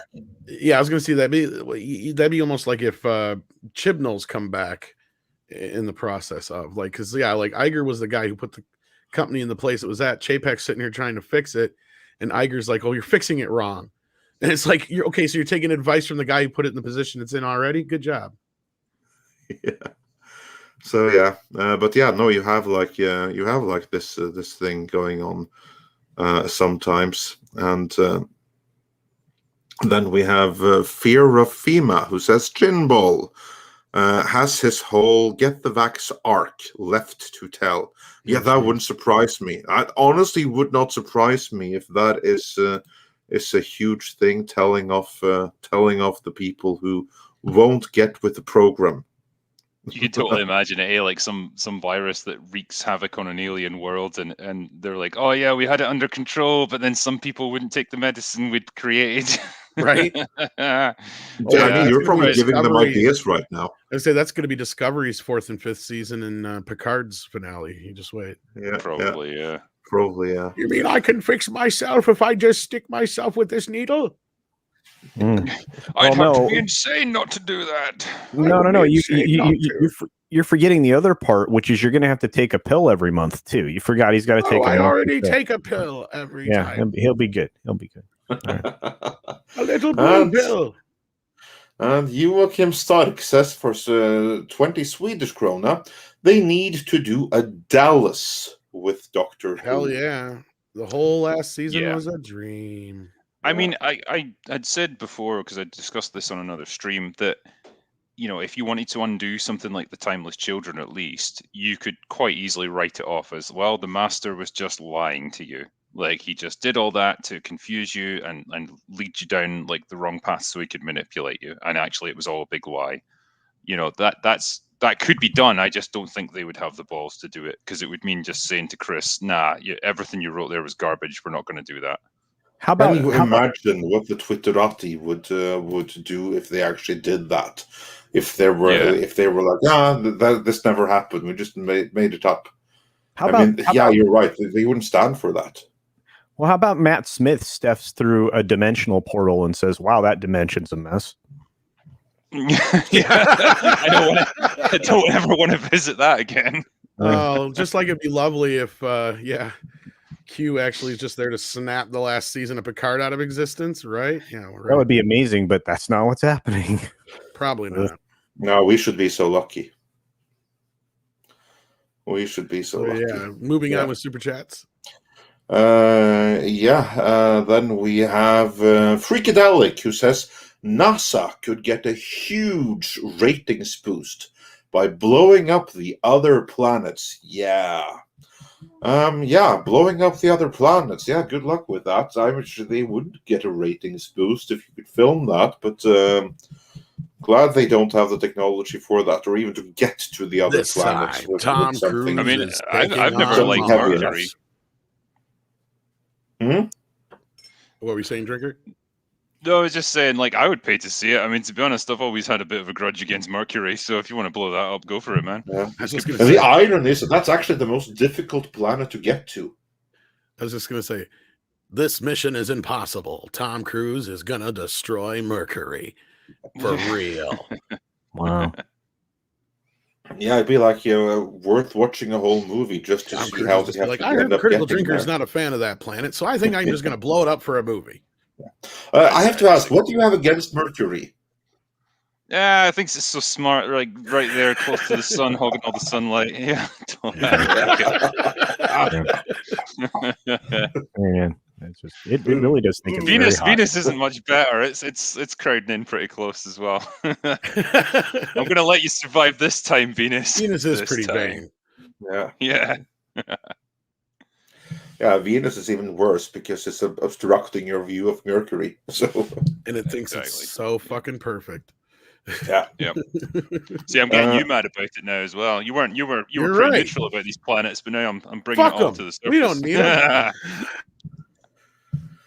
Yeah, let's leave Jupiter though, because that one is kind of keeping us safe a little And bit. say all we need is like the moon and Jupiter. Fuck the rest. No, I'm just kidding. Yeah. Maybe Mars. I don't know. And We may then may need a place to move eventually. We might need it. Yeah. yeah, well, I'm hoping to get something more Earth-like than any planets in our own solar system when we have to leave this planet. But yeah, I want to go to Mars. Yeah, Get your ass to Mars. get your ass to Mars. Well, actually, interestingly enough, the NASA landing on the moon and the Mars landing by SpaceX is the same year, projected to be 2024. So there you go. that's I would pretty. be. The thing is, I think SpaceX are more likely to get to Mars within 3 years than NASA are to get back to the moon. Actually, I agree with that completely. That, and I do too. I think it's interesting, but that, just to put in comparison, NASA's going to finally get back to the moon. Elon Musk is going to get to Mars, and it's look at this totally based script doctor statement here. Yeah. Venus's day is right longer than its year. Right. Total woman move. oh my. It's another reason to dislike Venus. It's weird. It doesn't behave like it should. Venus is not ending this day until they're done talking to you. Doesn't matter if the year's over first. And speaking of done talking, Diego regrettably has to leave us. But thank you for being here, Diego, and sharing for your being here and views. for weighing in on all things Super Mario and Latinx. Thank you for inviting me. Drinker, sorry I couldn't stay any longer. Hope you have fun. And also, just before I leave, to remind people, tomorrow we have a live stream on the Midnight Espanol channel, as well as right now we have a new video that we have. Pablo and me, we talk more in detail about actually the Super Nintendo news, specifically the Mario movie, and actually what it could mean for the future of Mario movies. So, see you there. Yeah, all right. Very cool. Do check that out. Cool, man. Yeah. And with that, we are not that sure we're completely caught up here. EVA Unit 4A says for $5, I continue watching TNG era Carefree because I don't watch SH era. It's not canon and they hate me, so I don't associate. Hashtag without respect, we reject.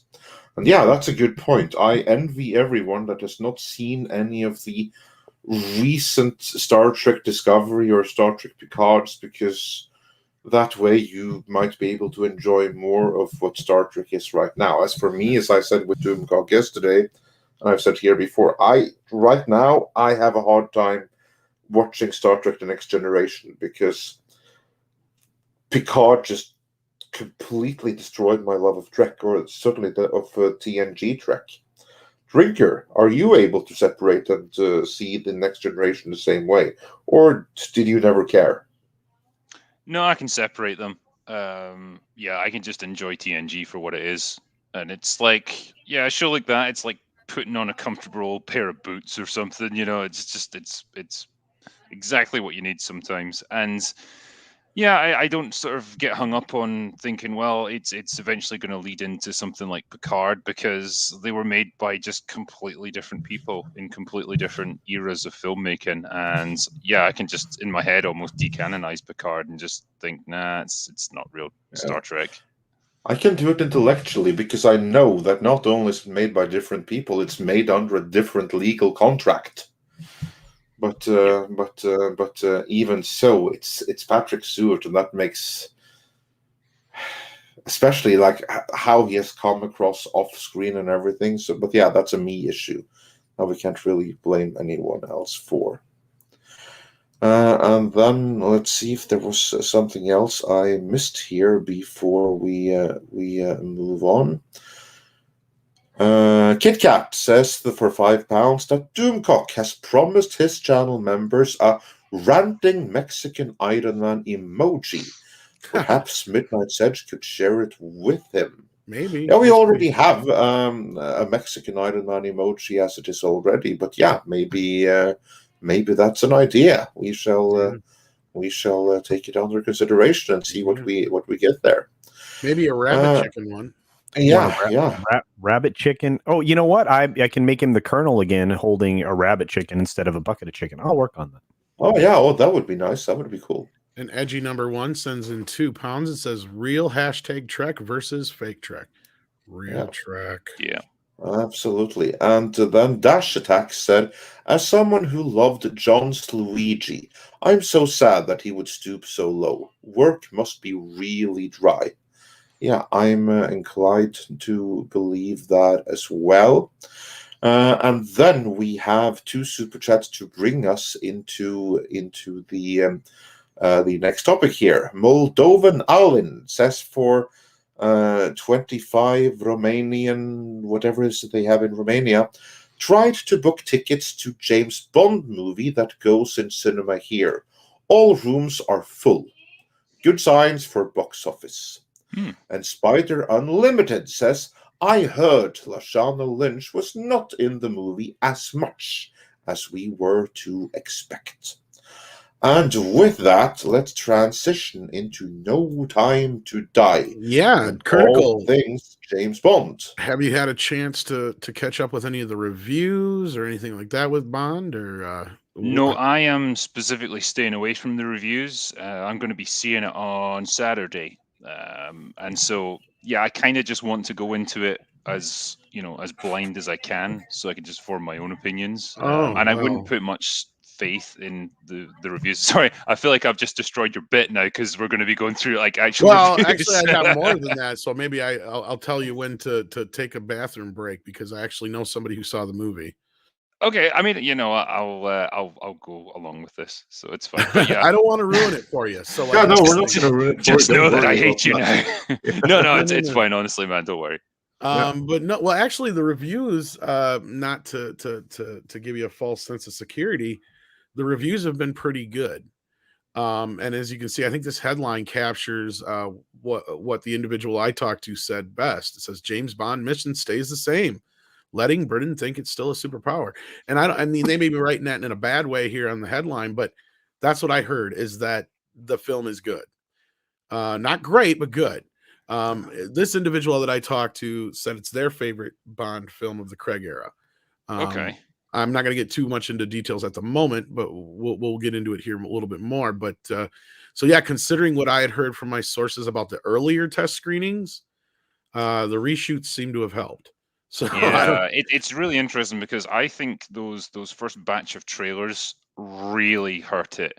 When it was very heavy on Lashana Lynch's character, I think there's not many people who are fans of the Bond movies that liked her character, and it just absolutely soured people on this film. But then the later reviews, or sorry, the later trailers, barely show her. It's like they realized, hey, people go to a James Bond movie to see James Bond, and they want to see James Bond actually kicking ass and being good at what he does. Yeah, it's and it also really, really hurt the movie. Being delayed by like 10 the years. Screenings of the first cut of it, the pre-reshoot cut of the movie, that really, really hurt the movie. And the first batch of trailers, they were taken from version 1.0 of the movie. And then they had those pre-screenings, and they got audience feedback from those pre-screenings. And Tom, that feedback wasn't pretty, was it? No, not at all. They're basically like internal screenings, because if you remember right, they were trying to sell the movie here a while back, and they wanted $600 million for it, and everybody walked away from the table going, "You're fucking insane." Because I think the best offer they got was like $300 or $400 million from was it Apple? I think. It was like the best offer they got was half of what they needed. Yeah, it was like $350 million or whatever it was. And so they balked at that, and so the movie just kind of languished there. But we had been told that after those piss poor screenings, and with everything being shut down, and this was just after everything got shut down, that they were going to have to reshoot 2 big sequences. And they weren't going to use the pandemic as an excuse, though, even though one of the sequences, I guess, had to do with a virus that got out. But something else was told to me is they were going to use some other cover story for the reshoots. And then fast forward, like, what was it, 4 or 5 months ahead? Oh, we need to reshoot some scenes for Bond because the tech is out of date. And Nokia, who sponsors their phones in the film, wants us to reshoot for them, which was the biggest, dumbest excuse I've ever heard in my life. Because even if that was true, they would just have you CGI the new phones in. It's not that hard to do, especially in the middle of a pandemic. You're not going to get all your key cast members back together and risk all kinds of crap. So it was clear that this was the cover story. And now, so we had a couple of test screenings a little bit earlier this month, and rumors were kind of coming out that the movie was kind of good. And now we've got a few more people coming out and saying it's decent. And somebody I trust told me the same. So again, for those who are worried, I was told it's not woke by more than one person now already. So that's 2 people actually I know have seen the film, but they both said pretty much the same things for the most part. But yeah, so like that's the short version of what I can say on the film. Okay. Well, I mean, it sounds And positive she does so seem far, to to be be tamed honest. down too. Yeah, if anything, they said Lashana Lynch's character was tamed way down too. So, Right. so the I think picture. if that's a change they made, like in light of feedback and test screenings, man, like I've got to say, hats off to them. They understood correctly the problem and they fixed it. So I have a question. So the picture that's circulating with Bond riding on the back of a Vespa behind Lashana Lynch's character, that's not real? I don't know. I didn't say that, but I didn't. Oh, I do okay. know that without any context, I have no idea. All right. I have zero investment in Bond. Like I've seen 5 of the movies. I do. I think, like I've heard people suggest that it's almost like a kind of comedy moment, like their brilliant sports car ride that they were using got destroyed or something, and they're having to like hijack that to get to where they need to be, and it's almost just like meant to be funny because it looks so crappy. It's And funny like, you okay, mention if that that's all it is, then fine. because that was a Phoebe Waller Bridge moment because one of the people I talked to was saying like they think that they're really playing it up to the media with some of this shit. Like they're trying to play the woke card to the media, a la kind of like Dune we saw here recently, because Andre saw the film and said clearly a lot of the shit the media is pushing isn't true. Sounds kind of the same thing here, at least now after the reshoots anyway. That could be the case. But I even asked if this movie sets up a spin-off for her character, and it was a big flat no. So I got that answer at least. Other than that, I'm not going to get into any deep spoilers until we get a little bit further in here and I can give everybody an exit who wants to. So, yeah. No, I mean, yeah, it sounds positive based on what you're saying. And it makes me feel better about the movie. And I'll be seeing it on Friday. I would have liked to see it before, but there's no pre-screenings for this one like there was for Dune. Which I still think it's unbelievable, still hasn't been released, that it's still another 3 weeks before it's released in the UK and in the US. That is completely unbelievable to me. And Samuel Vasquez says, so it's not woke, but the girl is the next 007. I think she is just in the beginning of the film. And I will say this, spoilers for 2 seconds here. If anybody wants to cover so plug your ears for the next 2 seconds. Nah, I'll be fine. Well, this one isn't so bad because this is at the end of every movie. It does say at the end credits that James Bond will return. Right. Not 007, just says James Bond. I mean, it was kind of made clear throughout this that like she isn't becoming the new James Bond or anything. She's literally just taken over his code name because he's retired at the start of the film and he has to come out of retirement. And it may be that he then gets his code name back in the course of the movie. I think that's the case. You know, I didn't think they would be dumb enough to do something like kill him off or like have him retire permanently or anything like that. You have to leave room for the next movie with the next Bond. But it's so weird when you think about how these movies have been structured, because every Bond movie up until now has really just been a self-contained story. There's very little continuity between them, and that's why it was so easy to switch actors, because, well, nobody really cared what happened from one film to the next. But with the Daniel Craig ones, it's almost like you have a complete character arc for him as Bond. You know, he starts off, he's just been given his 00 license in Casino Royale. Then he's, you know, he matures as a spy. Then he's too old and he kind of retires, and then he comes back and now he's retired again. Like, you know, there's each of these films recognizes what happened in the ones before it. Whereas eventually, you know, now he's retiring, Daniel Craig, and they're going to have to bring in a new actor to play Bond. So, like, how are they going to explain this now with an actual continuity that they have to work around? Yeah. I don't expect you to answer that. And it's just like kind of a rhetorical question, but like they've kind of made a rod for their own back here by getting away from the Bond formula that allowed it to keep going through all these different decades. I can kind of answer that. I mean, but I don't know how happy that's going to make people.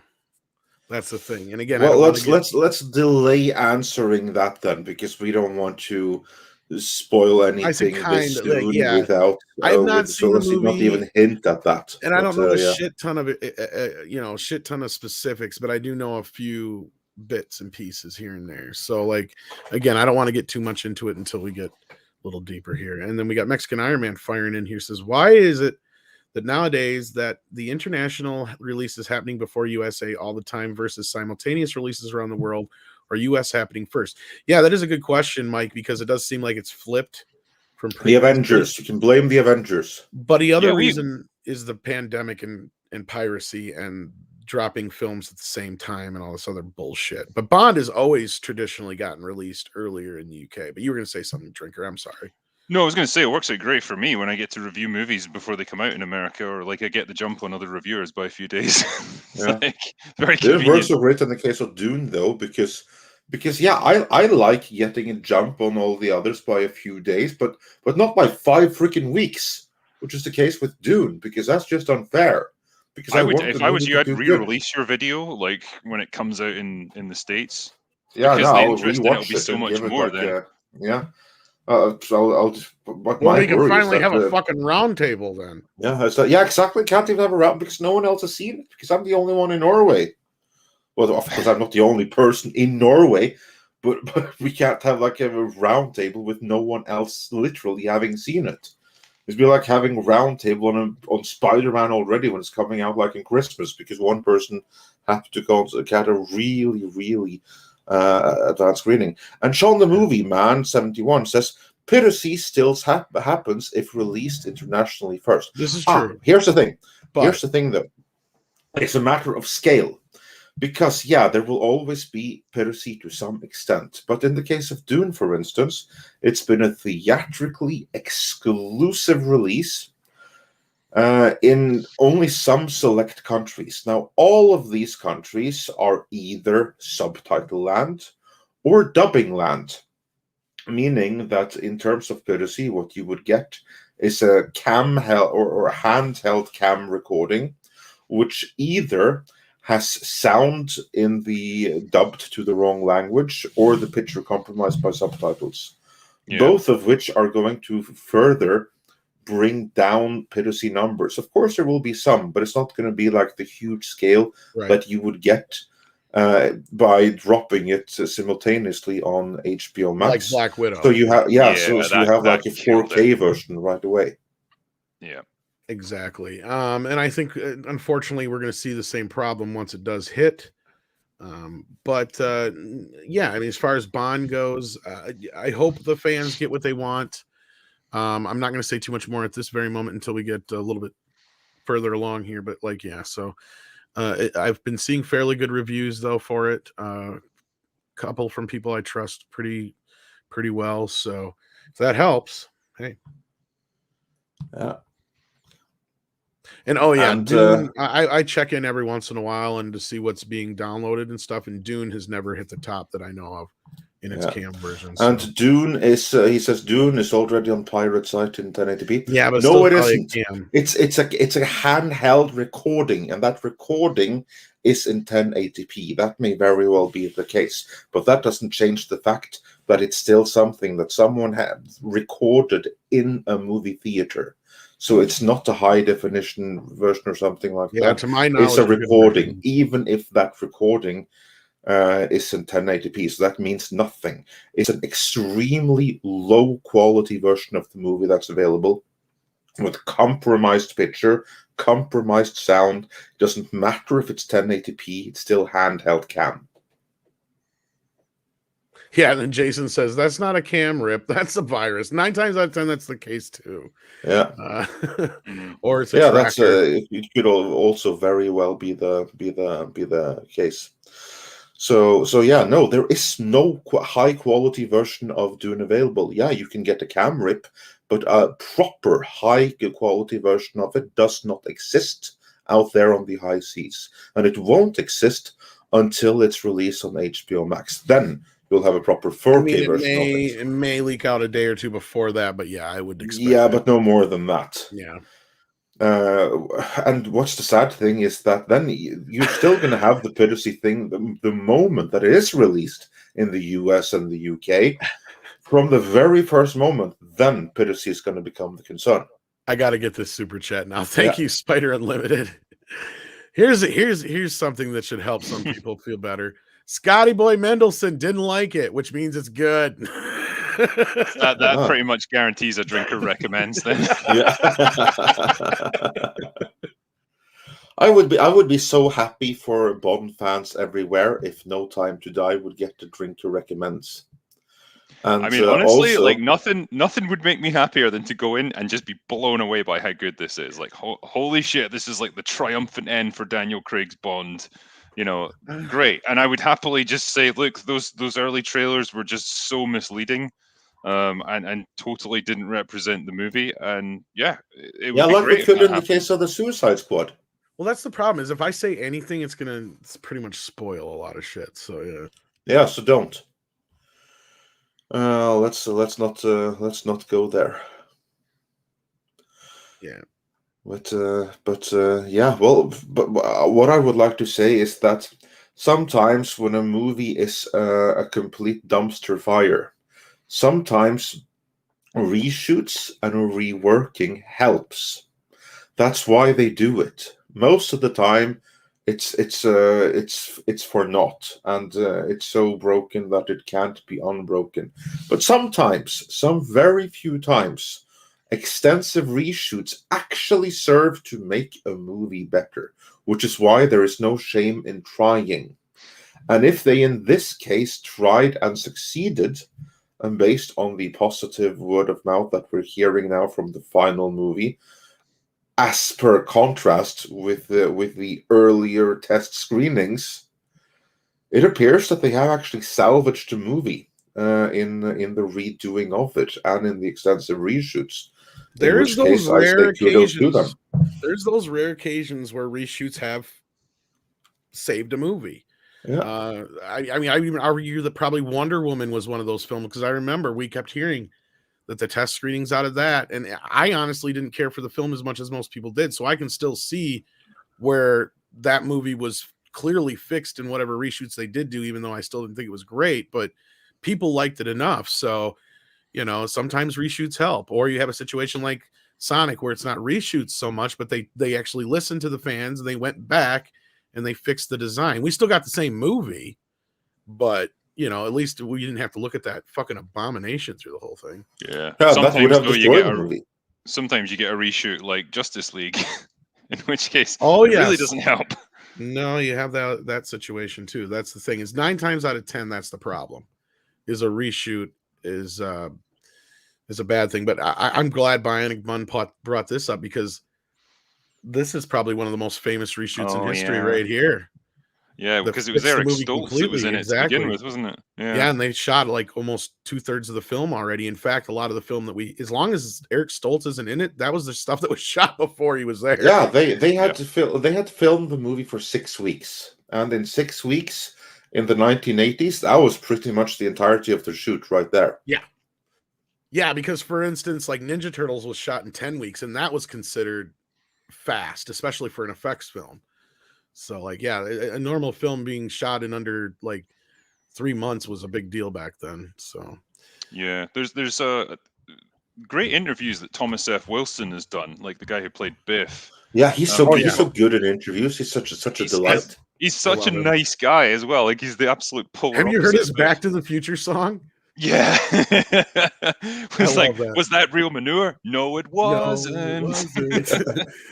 But no, he talked about this and he was like, yeah, we'd gotten to the stage of the movie where we were talking about, which projects we were working on next. Like they were not quite wrapped, but they were getting to that point where they were winding down. And then it's like, oh, we all get called into a big meeting with the producers. And it's like, he thought he was going to get fired for some reason. Like, he was just doing a bad job. And then they're told like, yeah, we're letting Eric go. It's just not working out. And he was like, brilliant. Like, yeah, I didn't like him anyway. Yeah, he was one of the few that didn't get along with him. But Brian asks why. And the short version is they couldn't get Michael J. Fox, even though that was Bob Zemeckis's and Steven Spielberg and Bob Gale's original choice, because NBC wouldn't let him out of his shooting contract for Family Ties because the mother on the show, I can't remember her name, Meredith Baxter Birney, she was pregnant at the time. So Michael J. Fox was pretty much carrying the show, and they had like some big deal where they were going to like, I can't remember if it was France or whatever at that point, or England or something like that. And they couldn't let him out of it. And the guy at NBC had read the script and he's like, I can't let Michael see this. And they're like, well, why not? And he's like, because he'll want to do it. And there's no way he can. So like time went by and they were shooting with Eric Stoltz because he was their second choice. Eric had just been in a movie with Leah. They had some pretty good chemistry. So they went off of that. Unfortunately, Eric was playing the character much darker and they weren't giving. Yeah, because he saw the whole thing as a tragedy. Like everyone else wrote the comedy. They thought that they were in the comedy. Whereas what Eric Stoltz said in the production meeting was like, after read the whole script, he was like, this is so sad. And he comes back to 1985 and he's now living a life that he has never lived. He is now like it's so weird that you would read that. It's such a tragedy. Weird. He could read that script and take that from it. That's what he did. Tragedy. He thought it was a complete tragedy. I'm surprised they didn't recast Crispin Glover at the same time because he was a lot also just as easy to work with from what I heard too. But yeah, Zemeckis didn't like Crispin Glover at all, did he? No, and well, anyway, so the end of the story then goes is so Steven Spielberg made the studio make a deal with them that if Eric didn't work out, they would let him reshoot the movie. And it so happened that the execs agreed that Stoltz was just not, he just wasn't it. So they since the time had gone by and now they didn't need Fox as badly on Family Ties all the time, they allowed him to do it. But he was literally working 7 days a week, like 20-hour days. The only time he would get to sleep was like in between shots and on his way to the Back to the Future set from the set of Family Ties. Yeah, because he was doing Family Ties during the day and then shooting most of Back to the Future at nighttime, wasn't he? Yeah. Yep. And then on the weekends, he got to do day shoots. Yep. Wow. Tom, do you remember how many shots are left in that were Eric Stoltz? Was it 4? I think it's 3 or 4. Yeah. Because the punch scene where he punches Biff is supposedly one. I think the scene where Doc grabs the clock tower sheet from him if there's a shot where it's just his hand, I believe that's Eric Stoltz's hand. And I think there's 1 or 2 shots maybe from behind at some point that are just, you can barely tell. But other than that, as far as I know, there's not supposed to be any footage of him in there, but that's debated. Yeah, wow. There's not even supposed to be that. They're not even supposed to be the scenes with his hand. So they have kind of like denied it. That no, that's not his hand.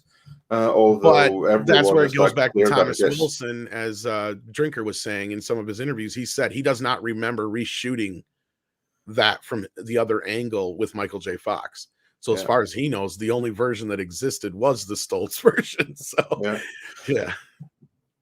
yeah, and he also has a fun story with that because he was like saying that Stoltz was like pushing him so hard in the solar plexus, harder and harder for each passing shot, because he was going complete method to really go in on the tragedy there. Yeah, the diner scene. Yeah, that's when he was like thinking, oh, just you wait, because soon we're going to be filming the scene where I punch you. Then we're going to see some method acting.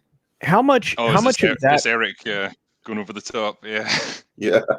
How much of that footage has been out there? Only what they have released in Only bonus 30 features. to 60 seconds, I think it is, that Yeah, they show in the yeah. bonus features. They've been there's, trying for years to get Eric to sign off on it. That would be amazing, there's right? like one scene of him walking through the town, like once he's gotten back to the 50s, looking all confused, and there's like one scene with him and Doc. And then there's one shot of him looking at his dad too in the diner. Yeah. Okay. Yeah, I mean, that's the Snyder cut that we all want. The Eric Stoltz cut of Back to the Future. That'd be weird. I think it would just be funny to see, like, just his interpretation of it, and I think how it'd wind up different it like is. the Donner cut, kind of, because you'd almost have to use some stuff from Michael J. Fox, because I don't think they completed everything for Stoltz. Yeah, no, they didn't. They have to they have to do something else. They have to But here's the thing: is nowadays with deep fake technology. That's what I was going to say. They have to deep fake him in could. the missing scenes. And that's the thing that sucks is I wish they had that when they did the Donner cut, because that movie is damn near perfect. All they got to do is fix that one scene and cut off that last scene at the diner. Speaking, I think that's been done in a super in the fan edit. I'm surprised. Yeah, I'm sure it's out there somewhere. I wouldn't be surprised, because I don't know what you think of the Donner cut Drinker if you've ever seen it, but I feel like it was a brilliant fucking version of the movie. But they have to lop off that end scene. I've never actually seen the Donner cut. Okay, well, it's a very good version of the film. The thing is, though, they have that diner scene where Clark goes back to beat up the guy, but it makes no sense with this version of the cut. So they should have just left it out. Yeah. But yeah, I suggest you see it. It's a great version of Superman 2. Is it one of those ones you kind of have to download it from the? No, it's sites, actually been online? legitly released. And if you buy the box set, it's generally in there for Superman, the Donner. Yeah, no, it's gotten a legit Blu-ray release. Yeah, is it even in 4K? Not yet. But I don't know if they ever finished it in 4K. I don't know if it's ever possible, because that was done fairly early on in the 2006. I think they did it at the same time Superman Returns, because they did it because they pulled out all the footage of Marlon Brando. And that's the best thing about it, Critical Drinker, is that at the time they didn't want to pay Brando again to use his footage for part 2 that they had shot. So they just reshot all that stuff with the other actress. I can't remember her name. Was it Susanna York or whoever? And so instead, then in the Donner version, though, they have all the Marlon Brando footage. So there's a good 10 minutes of Brando footage almost that's in that. Plus all the new beginning, and all the beginning was completely different. The ending is completely different. The mid portions are made up of various different shots, and it's a little bit out of order and cut differently. But altogether, though, it's like 75% of it's a completely different movie. Man, that'd be really fascinating to watch that, actually, just to see how different it can be. There's only one compromised scene, is because they didn't shoot it. And so they ended up cutting together two or three different tests of Christopher Reeve and of the various actresses of Lois. And it's the Niagara Falls scene, and it's a brilliant fucking scene. I wish they were able to shoot it, because it's so much better than the one that's in the movie now. Right. But I don't want to give it away, because it's you may have seen it, because it's actually, they used it as the test screening, or the test for Christopher Reeve. And it's a very interesting scene. So if you ever get a chance to check it out, it's really good. Yeah, I should do like a double bill. First, watch the extended TV cut of the original Superman, followed by the Donner cut. Yeah. I think the Donner overload. I think it would make for a great, like a video. I guess looking at how director's cuts can absolutely change a movie. Well, fuck it, I'll tell you, because it's not even that big of a scene. You remember in the original version, he just trips and falls, and his hand goes in the fire, and she figures it out right then because his hand didn't burn. Yeah, he doesn't get burned. Yeah.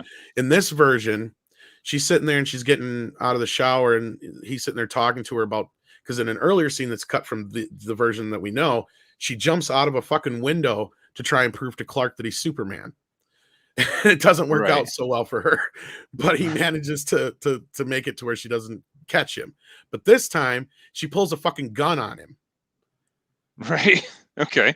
And he's like, "Now, Lois, I think you're overthinking this. And now you be careful, blah blah blah." And they're going back and forth, and she shoots.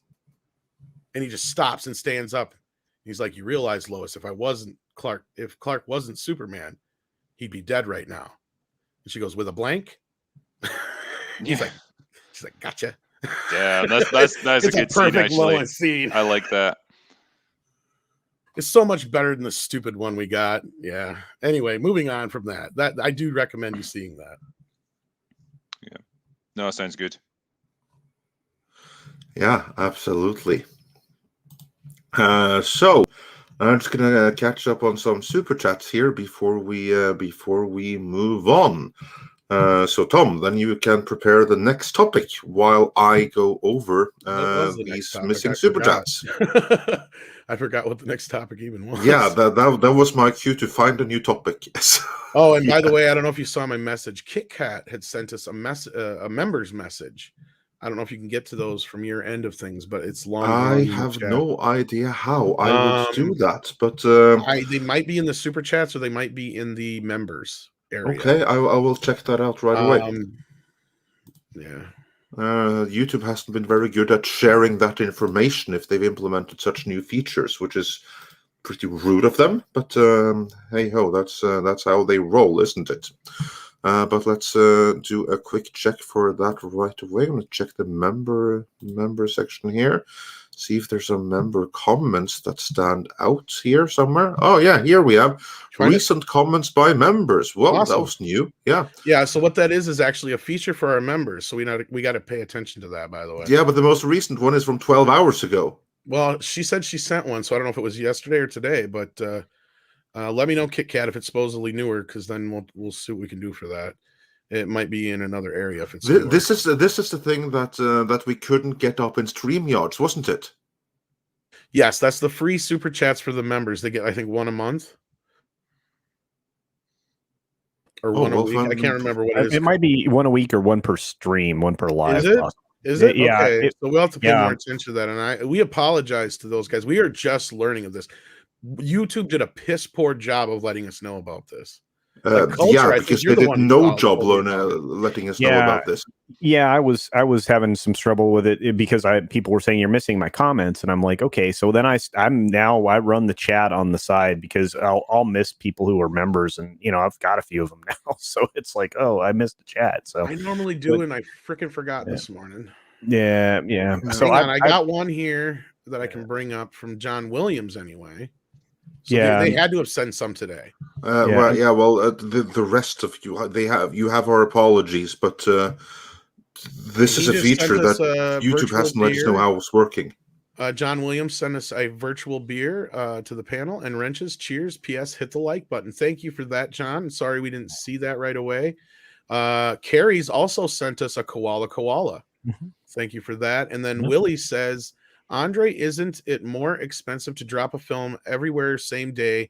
I thought with film it wasn't as scalable as streaming. No, not with the way movies are now, because you don't have to make a bunch of prints. Yeah, that was true back when you actually put out film, as in on film rolls. Then that was true. Basically, the places that because I know a local theater that's like a small mom and pop. And I've had to listen to her complain about having to download movies and the stipulations they have and all that kind of stuff. And unless you have a really high speed internet and shit like that, those movies are massive and they take forever to download. But outside of that, you don't have to wait for reels. You don't have to print the reels. It's instantaneous. Like I just watched Clockwork Orange last night, and on the one feature they were talking about how Kubrick had went and because at the time when Shining dropped in theaters, it had only dropped in like 4 theaters for the premiere, and he didn't like the end scene. So he had literally had editors go to those 4 theaters and remove the scene from the fucking film. Wow. Nowadays they can just do it digitally. But then that's what he had to do. So yeah. And he specifically sent out editors, one of them being the editor of the film, so he knew it would get done, and had him lop off that end scene. And that end scene has never been seen since. People think he burned it, but it's the scene at the hospital. Yeah. So damn, that's like the most Kubrick of Kubrick things to do, isn't it? Yeah, and technically you ended up with 4 different prints that were all slightly varied because because you would have. Who knows where they actually? Well, the bigger issue was that was why he sent out professionals. He made sure it was probably from frame whatever to frame whatever. So he probably said, specific. Okay. But The thing is there was a whole group of people that saw that on Friday night who saw a different version of the film than everybody after that.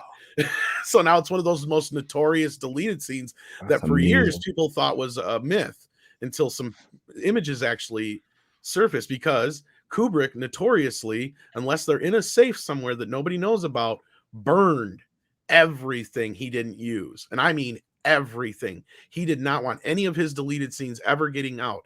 In fact, another famous one of his is the pie scene from Doctor Strangelove. And in fact, there's supposedly one print that exists of it, and rumor has it that his family's lawyer sees that print because I think the film bureau or whatever it is over in BBC had it or whatever, and they showed it one night, and word got out that scene was on there, and I guess they just pummeled that. So I don't even know if we can get that anymore. Wow. But the original ending of Doctor Strangelove, instead of it being the atomic bomb, was a pie fight scene for 10 minutes in the war room. I think they got a better ending ultimately. Right. Well, that was his choice. Like he knew better. Like he didn't like that ending. So, but as far as I know, it has never surfaced in its entirety at all. Just images. So there's a lot of that kind of stuff out there. Anyway, moving on. Did we have any more special super chats? Special comments or super chats from members. I regret that I have not been able to find behind here, and I have been looking. So unless someone can tell me where to look, I can only apologize and just resend and will highlight as they go. But the regular super chats that YouTube does have in its own repository.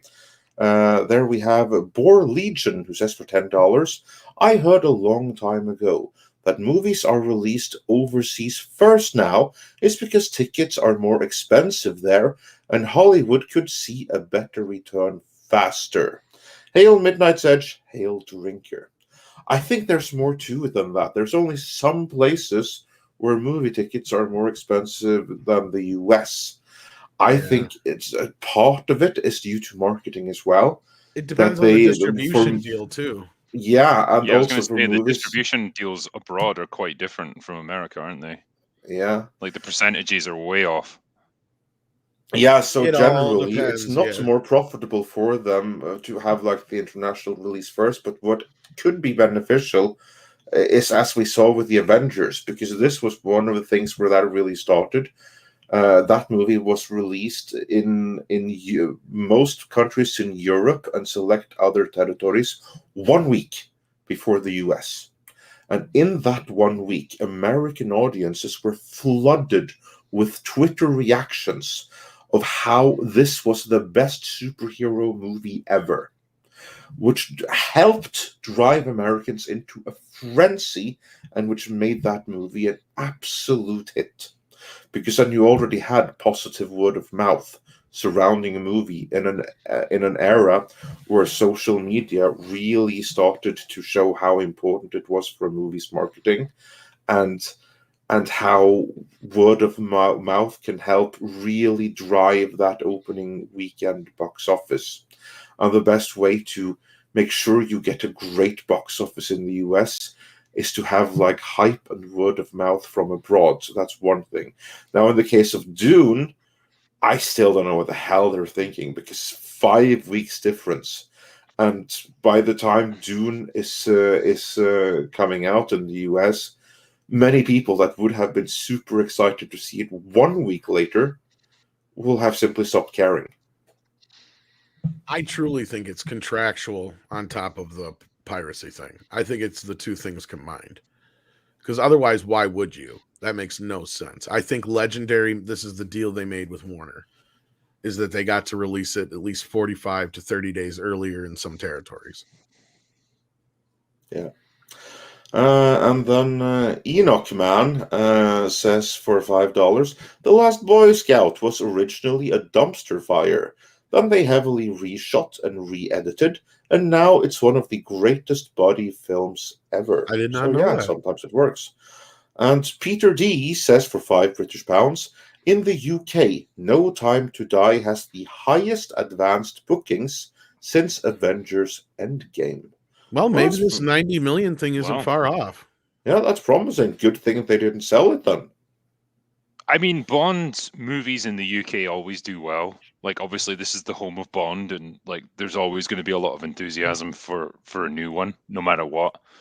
And I think particularly because it's it's Craig's final one, that's going to add a bit more interest to it. Yeah, and also they were quite inclusive for the UK. I mean, didn't Ian Fleming himself retroactively actually make James Bond in the books Scottish after seeing what Sean Connery did with the role? I think he did so. Good question. I couldn't answer that one for you. I don't know. Yeah, If he changed I that believe after I the fact. heard something to that effect, that he was like so enamored with what the Connery did that he was like, screw it, like he's Scottish now, and he always was. So he like Fair retconned enough. him into being Scottish. Let me know in the comments if I'm way off, because I'm sure we must have someone here that knows the answer to that with more certainty than I do. And meanwhile, I'm going to carry on with some of these super chats that we actually can see in our repository here behind the scenes, which again, I regret that I still haven't been able to find a repository from member chats, which is unfortunate, but that's how it is. Then Sporking News Podcast points out for $5, Sir Sean Connery is rolling over in his grave over the fall of Bond. Then he keeps rolling to a martini and broad saying, no, yes. Yeah, and the rigging is immense over that. But yeah. And Aries says for €5, I saw Dune on Sunday in Germany. Didn't feel safe enough before, but I couldn't resist any longer. A friend told me to sit in the middle or the sound would kill me. Yeah, that is a very loud movie. It's the loudest movie I have seen in theaters for Dread, although it's loud for different reasons. Is it soundtrack loud, or is it like, It's soundtrack loud? Yeah. Okay. It's the soundtrack, which is pure industrial. Because I will say one of my biggest pet peeve with the movie is actually the soundtrack, which I will say fits the movie in that it emphasizes all the scenes and it makes it all epic. And if you just listen to the soundtrack in isolation, it's going to give you a toothache because it's pure industrial. I mean, it reminds me of like Laibach's first album from 1980, which was just like factory noises. So it's basic Zimmer now. Yeah, it's basic Zimmer now. And Zimmer has gone like more and more that direction. And I really, really liked what he used to do, but he's gone more and more away from melodies, and now they're like completely. He basically went from being the Beatles to being Yoko Ono.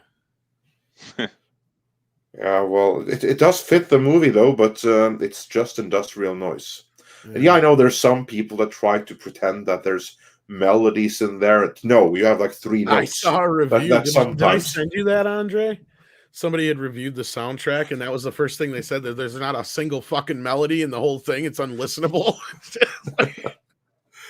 Yeah, no, it is unlistenable. Honestly, in isolation, unlike the I listened to it for 3 minutes and I had to turn it off. It was like, am I just listening to ambient noise or what?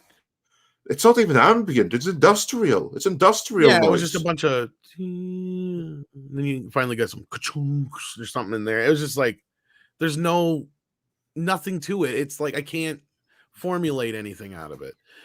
Kit Kat, though, send in 20 pounds here. And thank you so much. You didn't have to send a super chat to resend what you had said in your other post. You could just sent it to us. But said the lost comment was, some of us have been after Doomcock to do a weekly one-on-one conversation because he's good in that format. We're really happy with the recent ones with Drinker and Andre.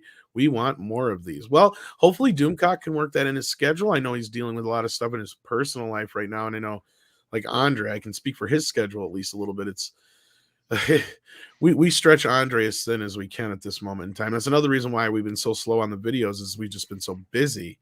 And I mean, I can't speak for Drinker, of course, but Yeah, I know that's one thing is just scheduling, but I'm sure Andre and Doomcock would definitely love to. Oh to yeah, talk I'd love some more. that, and I'd love And I that. think And we're also hoping on to have that him on note, next week too. Yeah. we're gonna have a ton of scripted videos coming for you very, very soon. But yeah, it's been crazy as of late. Yeah. But yeah, from my point of view, yeah, I had Doomcock on just recently when we were talking about the Indiana Jones franchise, and yeah, it was great fun. Like the guy knows his stuff, and he's great fun to talk to. So always enjoy to have him on. Yeah, Absolutely. and As it is to have the David, drinker here. yeah, Yeah, and David Rayner says that someone will edit the new Dune Please. with the 1984 sound. But the problem with that is that soundtrack won't don't match. work. No, it won't match because the 84 soundtrack was tailor made for the 84 movie, so it was perfect in that sense. Challenge here is that the Zimmer score actually fits the movie perfectly. It's a perfect fit with the images, so it works in the theaters, but I still found it slightly lackluster even there. Problem is that there is no other score that you can possibly replace it with, lest you find another world-class composer to recompose a brand new score that also is made to fit the imagery. I'm all for Dan Vask doing that. I think it'd Hell be amazing. yeah. Yeah. I think that'll work. Yeah. No, I just think it's a big loss to have something like this and not have a classic score that goes with the film. And it's just been so long since I've bought a decent soundtrack. You know what I mean? Like, yeah, I'm I think I an know what you avid mean. soundtrack buyer, but yeah. There's a lot of soundtracks now that are just like it's just like a dirge, and it's the kind of stuff that works good for a trailer because it just gives you a real sudden impact of noise. But like to produce a really like poignant or memorable tune that people are going to associate with that film, it just doesn't seem to happen anymore. No. And that's just it. The only ones that I have kind of bought that, and even tangentially, I would say they're okay, is because they're borrowing shit from classic films like Godzilla versus Kong and Mortal Kombat and things like that. So it's like, is it really a good soundtrack when it's borrowing so much from the past? I mean, one of the last more memorable soundtracks I remember was Danny Elfman's Justice League soundtrack. But again, there you go. It's another soundtrack borrowing so much shit from the past. I mean, and that's the only reason that soundtrack is memorable, because I heard the Superman theme and I heard the Batman theme and so on. So it was just like, I mean, outside of Wonder Woman's theme, which just happens to be a guitar lick, can anybody else name any memorable themes in the last few years? I don't know. I can't really. Yeah. Closest to it is actually Guardians of the Galaxy. Yeah, kind of. Well, Avengers kind of has a little theme, but is it hummable? And only for 10 seconds. Yeah. No, actually, yeah, there is one. The score for First Man. That score is unbelievable. I have to see that film I don't yet, so remember the name of the composer for that, for First Man. But Tom, you just have to see two scenes. You have to see like the Saturn V launch scene and the moon landing scene. You can see those on YouTube and listen to the music for those scenes. It's beyond epic. I mean, the guy that did the score for that movie, for First Man, he's the guy who should have scored Dune. Well, I have the movie. I just haven't watched it. And I guess and Tron Legacy also had a great freaking score. See, and that's the thing, is that's the sad part. If like Daft Punk was still together, I thought that'd been a good match with Dune. And now the sad part about Zimmer's music is I used to hate the Man of Steel score, but I'll at least have to admit that there's a score there. There's a melody there. There's at least bits and pieces there that you can kind of call a score now compared to some of his newer shit. But anyway, we've gone way too long. Yeah, and also just for a final thing here, Daniel Brewer wonders, you sure Rammstein didn't do the score? Actually, they might as well have. I mean, without the local or without the vocal and without the guitars, but just like the industrial, they might as well have. Now, imagine if they could have got Rammstein and Daft Punk to do like the Matrix score this time out. At least we would have got something good out that of would it. Be something. But that ain't gonna happen. But yeah, I would have thrown Manson in there, but he's a bit problematic now. So. He did really good on the Resident Evil score, though, that he did with Trent Reznor. That's a great freaking score. Well, that's the thing, is like a lot of these guys. Why did they get Trent, for fuck's sake, for Dune? Give me a break. That Yeah, and Atticus Ross. Yeah, I will say Zimmer was the weak link in that movie, honestly. Don't get it. Because sorry, we've got an issue with that. Yeah, Sorry. edgy number 1 says for £2, nothing has a theme anymore. Yes, Dune certainly doesn't. Ray was the last thing in Drinker. Star Wars I remember getting a theme, and it's one of the most stupidest little themes I've ever heard. I forgot it. Drinker, listening to us go on about the score, because I've seen the whole movie and heard the score. Tom tried; he gave a heroic effort to listen to the score, but he couldn't because, again, it's just industrial noise in isolation. Does that make you more or less excited to see the movie?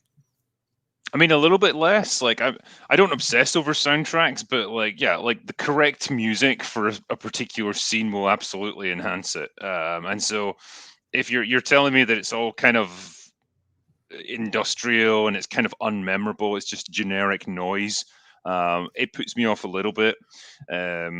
Yeah, in order for it to be memorable, you have to like remember some kind of melody or something, and there's not a single melody here. Yeah, exactly. Like Tom said, like it kind of has to be hummable. It has to be something you find yourself like humming under your breath when you're just doing other stuff. Like then you know you've got a memorable score. And so yeah, if it doesn't have it, it's a bit of a shame. It doesn't really enhance the movie. But you know, try and go into it with an open mind, I suppose. The movie is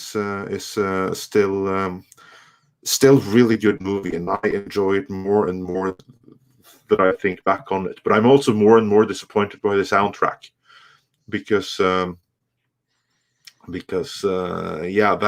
that's a weak link of the whole movie.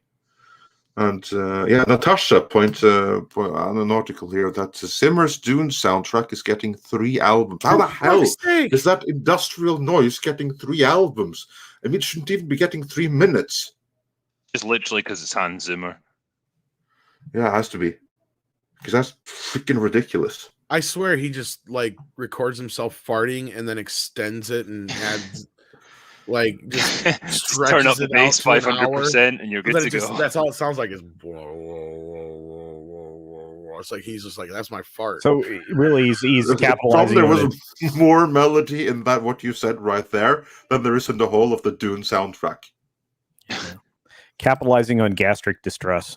Yeah. At least he's using wind instruments, I suppose. So.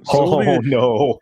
We'll be losing the drinker here soon. So is there any, we should probably get to the super chats. Is there any specific ones that he can? Yeah, I'll check if there are any specific super chats. While you're doing that, we got meanwhile, one I can bring up here from Alja Gobian, if I'm saying that right. Ilja. Sorry if I'm probably really butchering that. I don't like Zimmer because he reused the soundtrack from Gladiator for Pirates of the Caribbean. Funny you mentioned that. Us having this long ass conversation, Andre and I kind of been toying a video around. I think he's finally going to do it, and that's a big point of it. I don't want to give too much of it away, but if you want to, we'll revisit the Dune soundtrack. We'll just put it that way. Yeah. So I think that's a very poignant thing you just said there. That'll come up in that. Yeah. And Enoch Mammon says for $5, the last great superhero theme was James Horner's Rocketeer theme. I don't know about that, but wow, that was a good theme. I liked it. I mean, I think there's a few since then. Was my point. Oh, there's been quite a few since then that were really good. And also, there's going to be some good upcoming ones. Like, for instance, I heard like a sample from the score for the upcoming The Batman movie. That was really good. That was really Batman. Can't deny that. Who's doing the music there? It's like a Giacchino or whatever it is, like that J.J. Abrams guy, because like this is like a bad robot. And let me ask a question. So, did none of you enjoy the recent themes from the Mandalorian show? I thought that was. That's true. They were good. I mean, the Icelandic person whose name I've forgotten, who also would have done better with Dune than Zimmer, probably. Oh, for sure. It kind of felt like a bit of a John Williams mixed with Ennio Morricone. So yeah, I got you. Yeah. And then MJ1 Media says that Debney recreated Alan Silvestri in Predators as well. Silvestri is one of those that has a hard time differentiating some of his shit. Like he's good, but there's a lot of times he relies on similar tropes in some of his themes. Like you can listen to 3 or 4 of his scores right back to back and not tell exactly which one is which sometimes. Well, James Horner had that problem as well, didn't Yeah. he? Yeah. And Master Clockwork says you now have the Indiana Jones theme stuck in your head. Oh, yeah. Yes. No, you're right though. And That was a memorable theme right there. Yeah, that it absolutely is. And Speaking Bleeding of- Fool says for $5, this live stream is the equivalent of the International Red-Pilled Brain Trust of Entertainment. We give it bleedingfool.com's highest recommendation. Well, thank you. Well, thank you so much. We really enjoyed assume you the mean you're praise. somebody from Bleeding Fool, so that's cool. Yeah. And Dark Side Droid says for $5, I want Ramin Djawadi, I don't know how to pronounce that, to musically narrate my life like Seth MacFarlane did for Peter in that Family Guy episode. He's also really good with melodies. I mean, he did like the Game of Thrones melody. That's him, isn't it? Ramin Djawadi. And he also had like a really good melody in Pacific Rim. Yeah, he would be someone for Doom. And we got one. Mr. 19 says, I think Andres and Doomcock segment needs a title. I was thinking Doom's Edge or Midnight Cock. Yeah. We've discussed this before, haven't we? Yeah. Dr. Cofferdales has one we can bring up on screen right now for $5. Says, I saw Dark Knight 3 times before I realized that sound kept hearing was supposed to be part of the soundtrack. Can't stand Zimmer. Yeah, that was one of the ones where it really started standing out to me. And I bought that soundtrack. And I'm like, why the fuck did I buy this? I think the one that's always going to stick with me for how fucking annoying it was the soundtrack for Tenet, because it overwhelmed everything that was going on in the actual movie to the point where you couldn't actually hear what people were saying. That was just noise, and it just took over the whole film. Yeah, that's score. It's the sound and the score is so important, it really is. And I'm just going to see if we have some specifically for the drinker here. The Craig Lee Lawrence Experience. That's for $10. Hail, gentlemen. Just want to say I feel Doctor Who and 007 may sadly go down the wild, wild west route. And we all know how well Will Smith did. Multiple seasons reduced to a one-off movie. #sequel-less. Yeah. Yeah, we'll see what happens happens with that has a memorable score, a more recent one. Hateful Eight. It's because he had Ennio Morricone to it. Well, there you go. That's one of the few times, the only time that I can think of offhand besides Kill Bill 2, I think, that Quentin Tarantino had an actual score and didn't reuse other stuff. Well, with John Williams retiring, and I mean, where these composers are going to not be available anymore. And I know that John Williams has someone that he's been working with for a while, but I forget his name. But I don't know. I mean, I think it's going to be few and far between that we find actual like soundtracks that we're invested in. Yeah. And then one addressing the drinker is Boar Legion, who says for $10, I heard a long time ago that movies are released overseas first now. Is because tickets are more expensive there and Hollywood could see a better return faster. Yeah, we got that one, but it ended with Hail Midnight's Edge and Hail Drinker. And yeah, I stand by that. Hail the Critical Drinker. Absolutely. And thank you so much for joining us today. And sorry about booming the time zones. That's my bad. And thank you for coming early compared to what was originally indicated. Yeah, no, we got off to a bit of a late start, but hey, we got over the line in the end. So now I'm glad I was able to join you guys for a while. Yes, absolutely. It's always a pleasure to have you here. And everyone, of course, check out the Drinkers channel. The link to that is in the description. Is this true story? Drew Gordon says Stanley Kubrick discovered Hans Zimmer and then fired him from Full Metal Jacket so his daughter could do the score. I hope that's true. Wow. I hope that's true. Amazing. That wouldn't surprise me. That would be a fucking I couldn't love Kubrick any more than I already do. Oh, yeah. Anyway, guys, I'm going to sign off now. So thank you very much. And take care, sir. We love you. Hang out with you again. Take care of yourself. No problem, thanks for joining us. Do check out the Drinkers channel as well, folks. If you haven't already, do yourself that favor. Yeah. So while we're moving on here, we got a couple more super chats. We got one here from Enoch Mammon, who says Hans Zimmer used the same score for both Muppet Treasure Island and Pirates of the Caribbean. I will die on that hill. You're probably not wrong. Naked Fame fires in with Kroll soundtrack by Horner was stolen from Star Trek 2 by Horner. Yes, and this is, I think, a point that Andre is going to bring up in that video quite poignantly, is because they're not alone. This is something Jerry Goldsmith's been guilty of. Many composers have been doing that. I mean, I remember like once in particular that I was rewatching the 1993 Lovecraft movie Necronomicon, and I saw this after Dexter had premiered. I'd seen it before, but that was before Dexter. And then, to my surprise, as I was rewatching it at one point in there, there's the Dexter intro music. The like theme? The Dexter theme. Wow. It's freaking in that soundtrack. And then I saw later that, it's the same composer. He just reused his own work.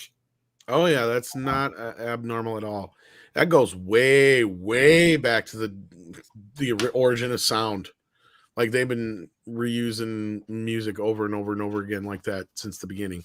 But Aries also points out here that the battle track in Gladiator is 1-to-1 Marsbringer of War from Gustav Holst. Dune is pure Zimmer. Before he did the main theme and Rami Djawadi, I think it's Djawadi. Yeah, I know I can't pronounce the rest. Yeah. Again, a lot of these things are things I think Andre is going to bring up in that video. So stay tuned for that. But now that Drinker is gone, I suppose I can get into a couple spoilers before we move on to some super chats. How about that? Yeah, all right, go for it. So for about a minute or two, if anybody does not want any James Bond No Time to Die spoilers, go away. Yeah, just don't spoil too much, though, okay? Well, I'll tell you this much. As we said before, it's not woke. It does not set up a film for Lashana Lynch at this time. It was fun action, high stakes, great villains. The press is being trolled, they believe, the people that I talked to, because now I've talked to at least 2 people that have seen it.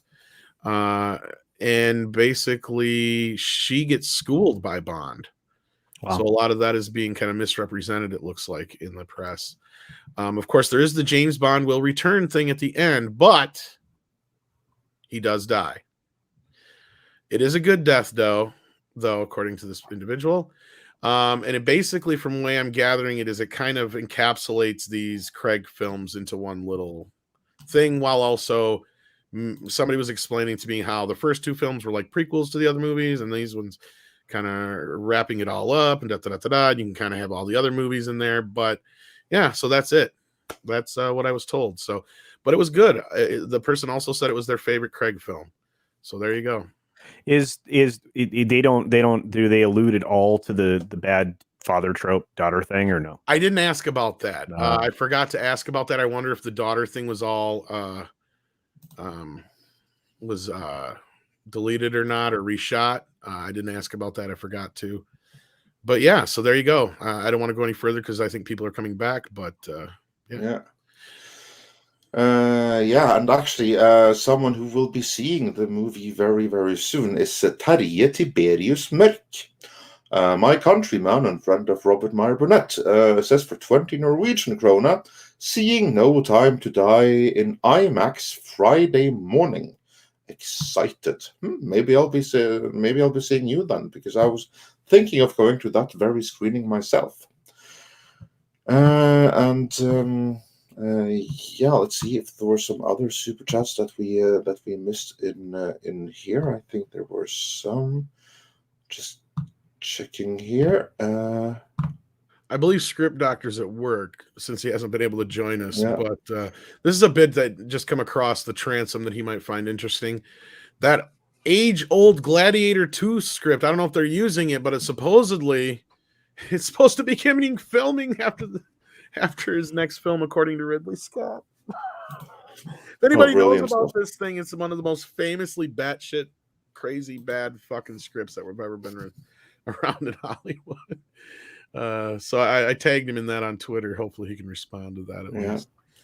And then STR Red Wolf said for $5, weren't they shipping hard drives for a while? Never underestimate the bandwidth of a UPS Yeah, or they used FedEx to. truck full of hard drives. They used to, but I think they, of course, with the higher speed internet and the problems with people stealing them and shit like that, because they are very how do I put this? You cannot even like get away with showing the movie without them knowing it and shit. Like they're very on top of it. They have it all kind of under lock and key. You're only allowed those to show files are full of DRM like you wouldn't believe. Yeah. Like it's a pain in the ass from what I've heard. Yeah. Maybe I'll see if I can get this individual to talk to me sometime about a little bit of some of this stuff. Actually, Tom, I am in touch with someone. We're doing a video on that, actually. Okay, well, there you go.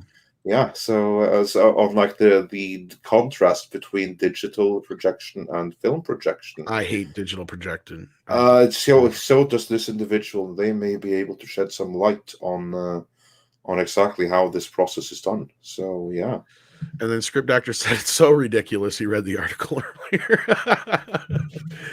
But as far as I know, this is a script that's been around for what, like 10, 20 years now? Yeah. And then Nico-san said for $1.99, why is Jarl Håkon Sigurdsson a black woman?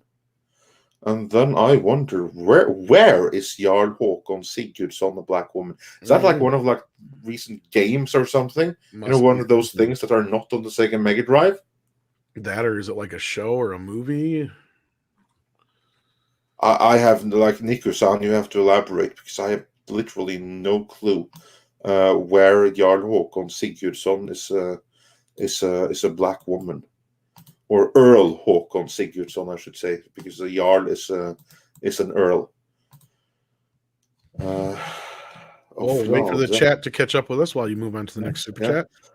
And I think that has to be like something in a game or something like that, because I believe I've seen like this picture or something. Just add us. You don't have to super chat again, just to elaborate and let us know what it is. Yes, people are saying God of War, I guess. Oh, okay. Yeah, or is it like some Netflix thing?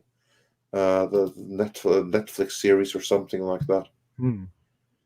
It's not in either event, I can give you the answer. Pathetic political correctness. That's the answer, regardless of where it is. And Spider Unlimited says that is correct, Andre. I do not know exactly what that was in reference to, but God of War. We're gonna pretend that it was in reference to what I just said right now. That regardless of where Earl Håkon Sigurdsson is a black woman, it's done for politically correct reasons. Pretty much. Yeah, that is why. And then I have to do a real quick refresh here to get any others that we may have missed in between. Then we have Tarjet Berius Mørk, who says for another 50 Norwegian krona. Ha, that would be cool. Join me. I'll buy you a soda and we can send Robert a picture. Yeah, that would be pretty sweet. In reference to us maybe going to see No Time to Die at the same screen. Sweet. Activated Complex says for $4.99, listen to the chamber version of Battlefield Bad Company theme and tell me that's not the Game of Thrones intro music 3 years earlier. Battlefield Bad Company. Okay, we'll make a note of that. Probably it's the same thing. I've seen a lot of actually you can almost do a deep dive on YouTube with like I've seen a few videos now about this where there's a lot of modern musicians and films what do you call them? What, movies? Yeah, the film score composers. There you go. Composers. Oh, composers, okay.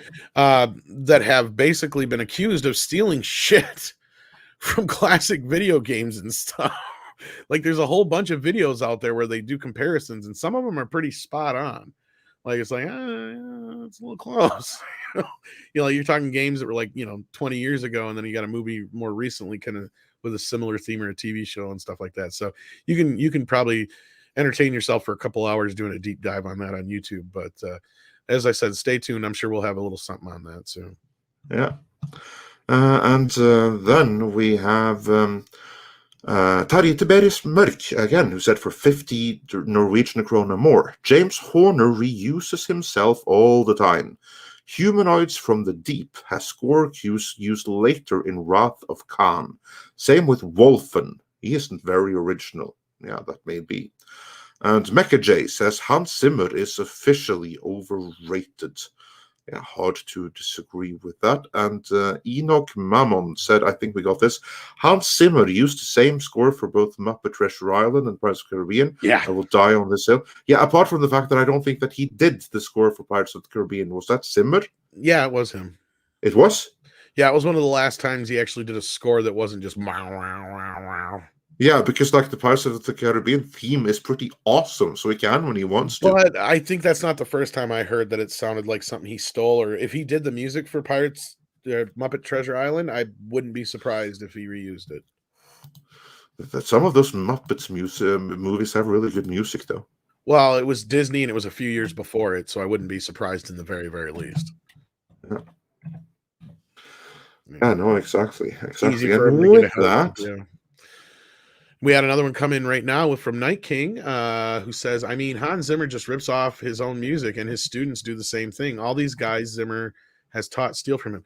Yeah, that's going to, I think, be a big point in the video. Is just, it's not so much the stealing aspect, is you have gotten to a point where it's a carbon copy of a carbon copy of a carbon copy at this point, because a big problem is the temp scores and stuff that are used, and how married some of the directors get to a specific sound or a feel or a tone, especially if it's temp music from the same composer. So in those cases, I'm sure sometimes they just take the shortcut and rip themselves off and or reuse that music. Just reuse it. And I've seen videos on this, but yeah, so like I said, we'll probably get into that portion of it as well. So yeah, and he did do the music for, I thought he did, for Muppet Treasure Island, because I think I have that soundtrack somewhere. Okay, yeah. And in the meantime, I have listened to the soundtrack of Battlefield Bad Company, even though it wasn't on the Sega Mega Drive, and I will agree with that. That's the Game of Thrones theme music. It totally is. It's like you can totally tell that it's so similar. There must have been some level of inspiration there. Absolutely must have.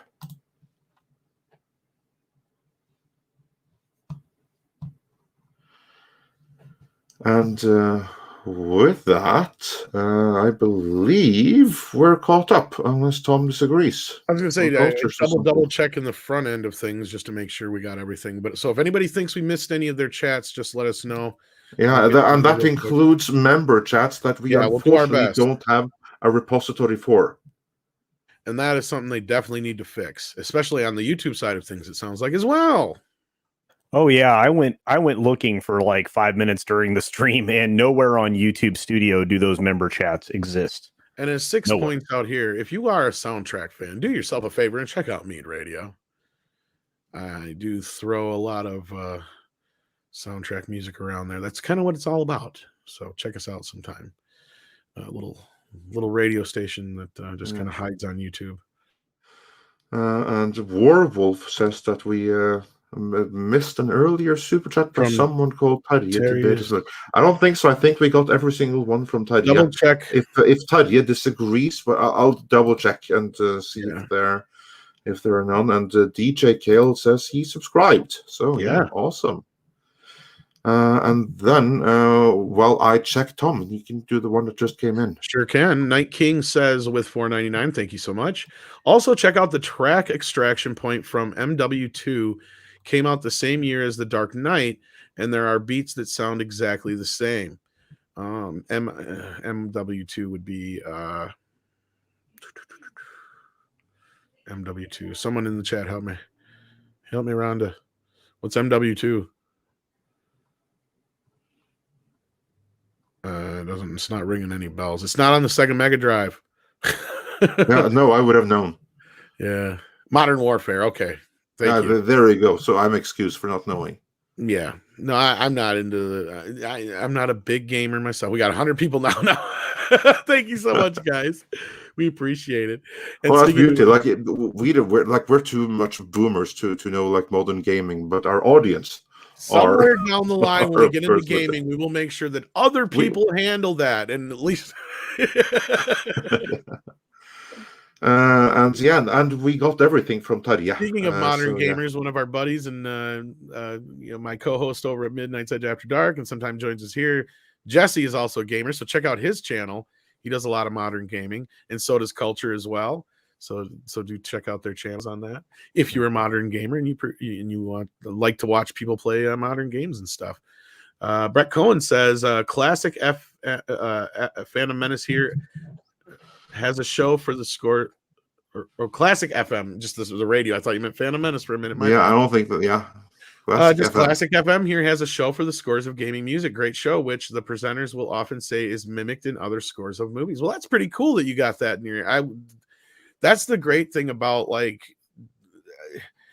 the radio is dead, man, and that's where I got started. Like I went to school for, right, and it's not what it used to be. A lot of the local stations just run satellite shit, right? So. And an article that Jesse had sent me really, made me feel bad for a lot of the artists, because the radio stations that pay ASCAP, but ASCAP don't pay the fucking artists. So it's like this really bad deal. Like, I hate to say it, but radio should almost die. It should just turn into what we are now. In fact, we probably have a bigger audience than some radio stations do, actually, which is kind of sad. Yeah. Well, yeah. You're not wrong though. Yeah. And Warwolf, US Radio. That's true. Yeah. And Warwolf says, if you guys do a Midnight's Edge wrestling channel, I volunteer to host. I don't know if we'll go to that extent. Well, I know who else we would have to have involved with that, wouldn't we, Tom? Thunderheart. Yeah, indeed. Oh, and look who's here. Oh, and the sent us a super secure. So yeah, thanks. It's good to see you. Yeah. And Ray Fernandez says with $5, the best soundtrack is the Matrix original film. I don't know about that. It's a very good score. Well, I mean, if you mean like soundtrack, the soundtrack album is really good. I mean, it even has Rammstein, even though that's not in the movie. Yeah, which is weird because it's actually Du Hast. Yeah. But hey, I don't know. I don't know on that one. That's a toughie. I mean, I come from a different era too, so I guess that's not Du Hast. Such elegant poetry in that song. So underrated. As far as pop soundtracks go, for me, it's really tough to beat Beverly Hills Cop, but we'll see. Night King 01 says, I have a recommendation for some modern game music. Check out Assassin's Creed 2, more especially the track Ezio's Family. It's a masterpiece. Well, sometimes I do play game music over there. I don't have a personal bounty of it myself, but I do my best. Actually, like one of my favorite songs is from a game, from the score of Silent Hill, which is not on the Sega Mega Drive. It's like, what's it called again? Like Cradle of Forests. That's a really amazing song that I listen to all the time. And it's from the Silent Hill soundtrack. So check that out if you haven't. Cradle of Forest. Brilliant song. Yeah. Sounds like Tom Waits-ish. Tom, I'm sorry. Beverly Hills Cop has the best pop soundtrack. That's what I just said. Oh, okay. Just making sure.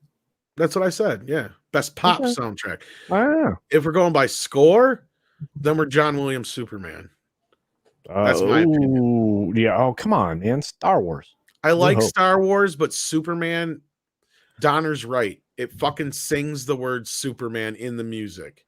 But we just did a script reading for Batman, and I'm telling you that Elfman Batman soundtrack, the soundtrack, is good. And then all the music that was tied to the film. It's like two different albums that you have to get in order to get all of the stuff. And that Elfman soundtrack, man. Well, so is Superman. Superman's 3 CDs, man. That's true. It does have some bonuses on it, but no, like that's my personal choice, of course. So what would yours then be, Culture? Obviously, it would be Batman instead. Yeah, I think Batman's still right up there. And again, it depends on my mood. It's either Batman or it's Star Wars. Those are the two picks. And you have a new member message that just came in. Awesome. That's great. Oh, let's get this one then. Thanks for spotting that. While I'm grabbing that, Andre, what's your favorite score? You mean like just music or like instrumental score? Yeah, the instrumental score. I think probably Conan the Barbarian. I figured that was what you were going to say. That is a good I know one. that's probably like not a hard guess, but honestly, you listen to that score, that's freaking classic music. Like Basso Polidorus, it is like one of the best score makers ever. I mean, just like his score for RoboCop, beyond epic. Oh, totally. And another one that's really up there is Tuba Evangelis. Yes, it's for 1492, Conquest of Paradise. Not the greatest of movies, but one of the greatest scores ever made, especially like the actual Conquest theme. And same with his music for Blade Runner. Beyond fantastic. Which I also have. Yeah. And of course I even have Chariots of Fire, which is about the only thing that's worth to have in that. But anyhow. Wow. I didn't care for the movie. I haven't seen that movie actually. Bobo 577, I like that name, says listen to Star Trek First Contact. Yes, First Contact is a great score. All the Star Trek films have great scores. Yeah, the first one, I hate the sound editing, sound production. I hate it. Yeah, we've talked about that. We're gonna have to talk about that. We're gonna have to a conversation with Robert Meyer Burnett because maybe he knows what you're talking about. I hate it. Yeah, because we had this conversation, and I don't get it, but I also concede that I've only seen the video maybe a few times, and I believe the video I had was like that strange extended cut that they used with the TV scenes before they did the director's edition.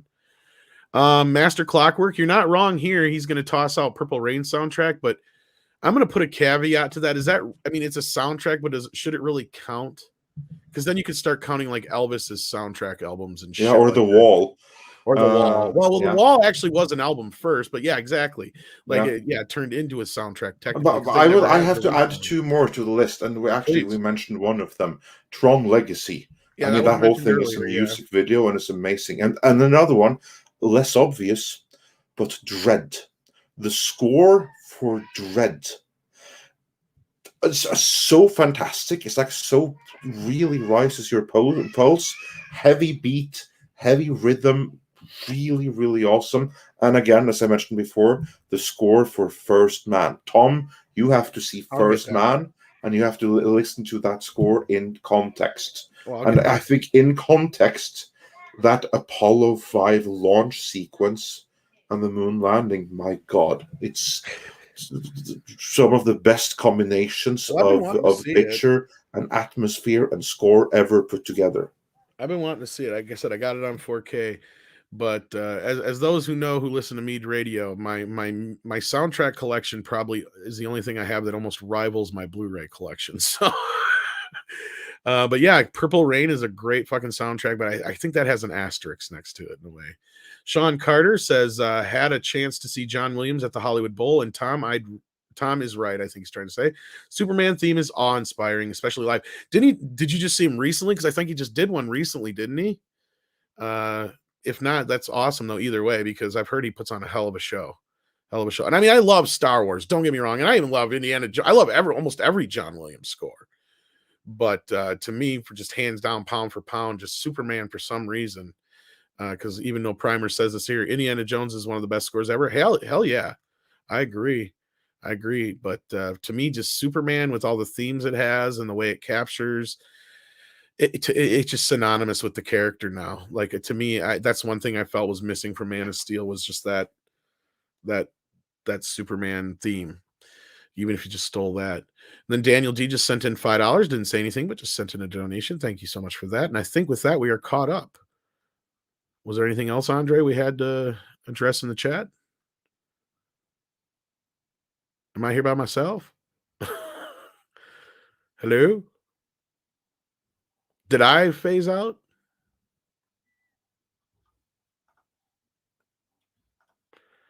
Oh, sorry. I just forgot to unmute. I thought I was like dead. Like I died. Shit, I died.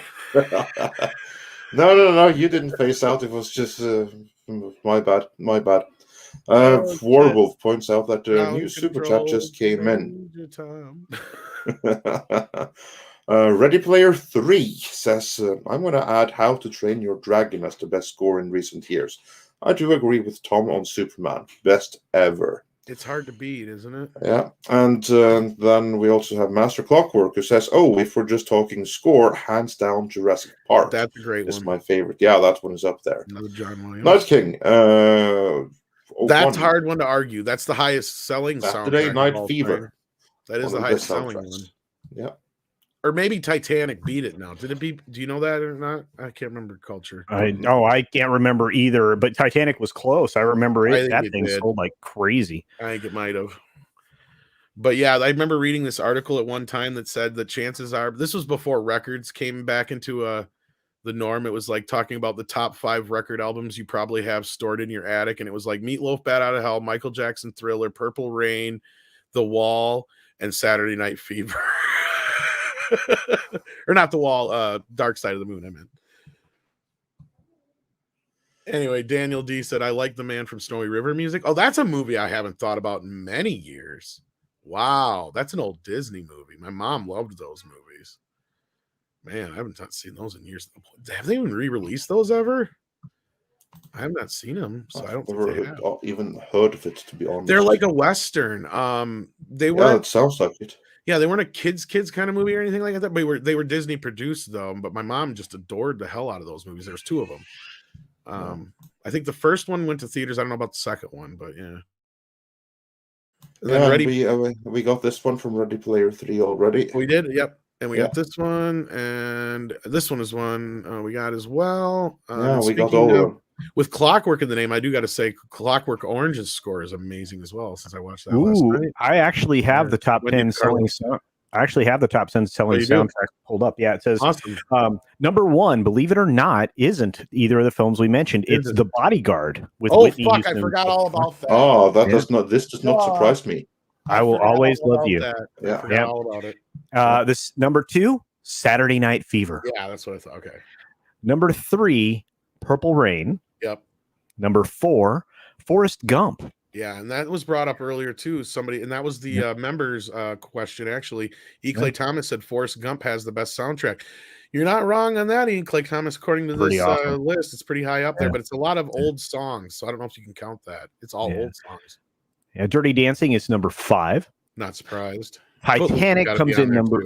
Yeah, Titanic comes in number 6. So. Yeah, Footloose has got to be on there too. Yeah. Rambam 3000 says, "How about Brad Fidel's score for the OG Terminator movie?" Ooh, wow. That's one hell of a score. So you got 4 more left on the list there. Culture. What else is left? Oh yeah, so we've got the last 4 are going to be Grease from 1978, the original. Oh yeah, not surprised. You have Waiting to Exhale, another Whitney Houston. Mm-hmm. Yeah, I got that one. Yeah. And Space Jam is number 9. Really? Okay. Yep. Yeah. Yeah, because it's because of the guy that's about to get or has been canceled now. But and then Flashdance. So Flashdance beat Footloose, huh? Is number 10. That's right. Oh, there you go. Yeah. That's I would have thought Footloose would have beat Flashdance, but it's a maniac, and I'm surprised Top Gun didn't make it either. That's another one, yeah. I'm a little hurt that Beverly Hills Cop didn't make it, but I'm not surprised. Me too, because I still think that's the opening scene in that is ridiculous. So it had what 4 or 5 top 10 hits on it. Jesus. Yeah, I mean, I'm hearing the Pointer Sisters in my head right now as we're doing this. Pointer Sisters, 2 Patti LaBelle songs, fucking Harold Faltermeyer's Axel F. I think was even a number 2 or 1 hit. Yeah. Oh yeah, it played. Do you remember how many times that played on the radio? Oh God, all the time, but I love it. Nah, no words. It was great. Ganny Mead says, I love your work and thank you. Well, thank you for the 15. Yeah, thank you. Ganymede, that's an awesome name. Awesome moon as well. Yeah. And then we also have a couple more that just fired in here. Thank you so much. Nicholas Horton. If you want to read that one, go ahead. Yeah, he says, another movie that needs no sequel is Gladiator. It ended well, and the sequel would probably be called Galdiator. Well, if I remember right, it's supposed to be about his son, but you're right. They'll probably make it a daughter now instead or some shit. Yeah. Actually, I think that's something Nerdrotic said and got blocked by discussing film, believe it or not. Really? Daryl Brewer says, video game soundtrack that gets stuck in my head from childhood is Castlevania 2. Yeah, the Castlevania ones had pretty kick-ass soundtracks, which have been performed with different orchestras and bands in recent years. Yeah. Speaking of even one of the more famous themes of all time, even the theme for Mario Brothers has been accused of being ripped off from a classical Japanese song or some shit too. I don't know if you ever heard that. Wouldn't surprise me. I mean, or a pop song, and it goes the other way too. I mean, Janet Jackson has been ripping off Sega Mega Drive songs for real. Well, here's the thing. Unless both were helped by Michael Jackson. I was just going to also say worked extensively with Sega. There is a reason for that, plausibly. Yeah. It may not have anything to do with ripping each other off, but it's because Michael Jackson worked quite closely with both Sega and, of course, most people know he pretty much produced just about everything Janet did up until she got married or whatever. So, he basically wrote all that shit. Come on. Hypergiver 2 says Dragon Force made my heart goes on better. Really? And Franco Fraser also points out that Metal Gear Solid had some decent musical bits. Don't tell Razor Fist. Yeah. Gotcha. And Night King 01 says for $4.99, some of Eric Korngold's music, The Adventures of Robin Hood, The Seahawk, classic Hollywood scores. Also, King's Row track by him is Star Wars. Yeah, there's that argument too, and there's that the whole like, you steal from the best, right? I'm not going to deny it, but again, when you work in a world where there's only 7 notes, I mean, you're going to run into some things that sound the same. It's going to happen sooner or later. Diego Flores also says, I Will Always Love You from Whitney is the best cover in history. I don't know about that.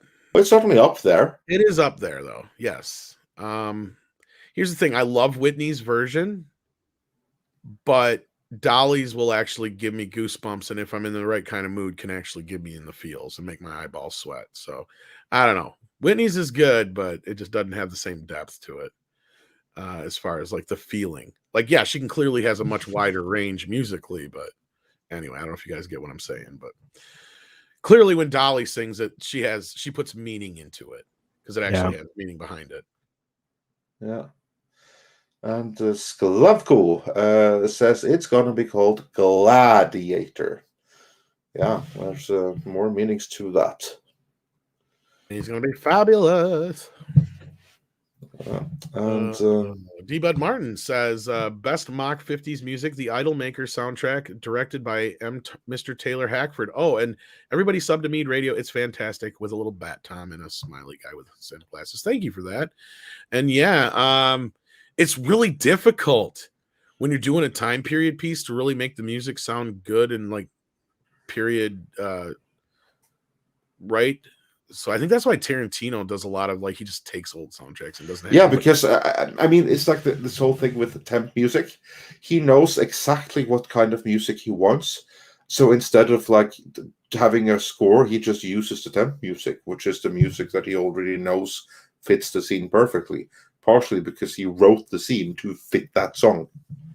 Yeah, and a lot of times I think he even says it's just whatever he's listening to at the time too. Yeah.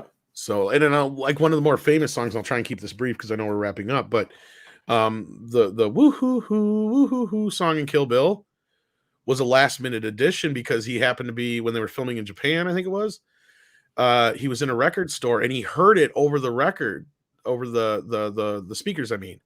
And he's like, can I buy this record? What is this? Who is this? And they didn't have one anymore in stock. So he's like, I gotta have this. I want this. I want this for the movie. I gotta have all the, and they're like, well, this is the store copy and the boss isn't here. He's like, I need this now. And my plane leaves in 2 hours. So they're like frantically trying to get a hold of the boss of the store so they can try and sell this to Quentin Tarantino and get permission so he could have it. And at the last minute, they got it all worked out, but it was just a pretty cool story because that's how that song wound up in the movie. What kind of useless employee was that? Just like Quentin Tarantino wants to buy, just, okay, fine. Give it to him! Yeah, well, not only that, even if you don't know who it is, if a customer says that, I want to buy it, we don't have it, we only have the store copy, fine, I'll pay 4 times this price. Then you say, okay, here you go. But they were just like so worried about getting in trouble with the boss because it was the boss, up to the boss. Or then they have, that only goes to this was in Japan, right? Yes. This only goes to show the extremely messed up corporate culture they have in Japan. I mean, those poor employees, they probably work like 20-hour days. They'd have to commit seppuku if they did something like that without asking the boss.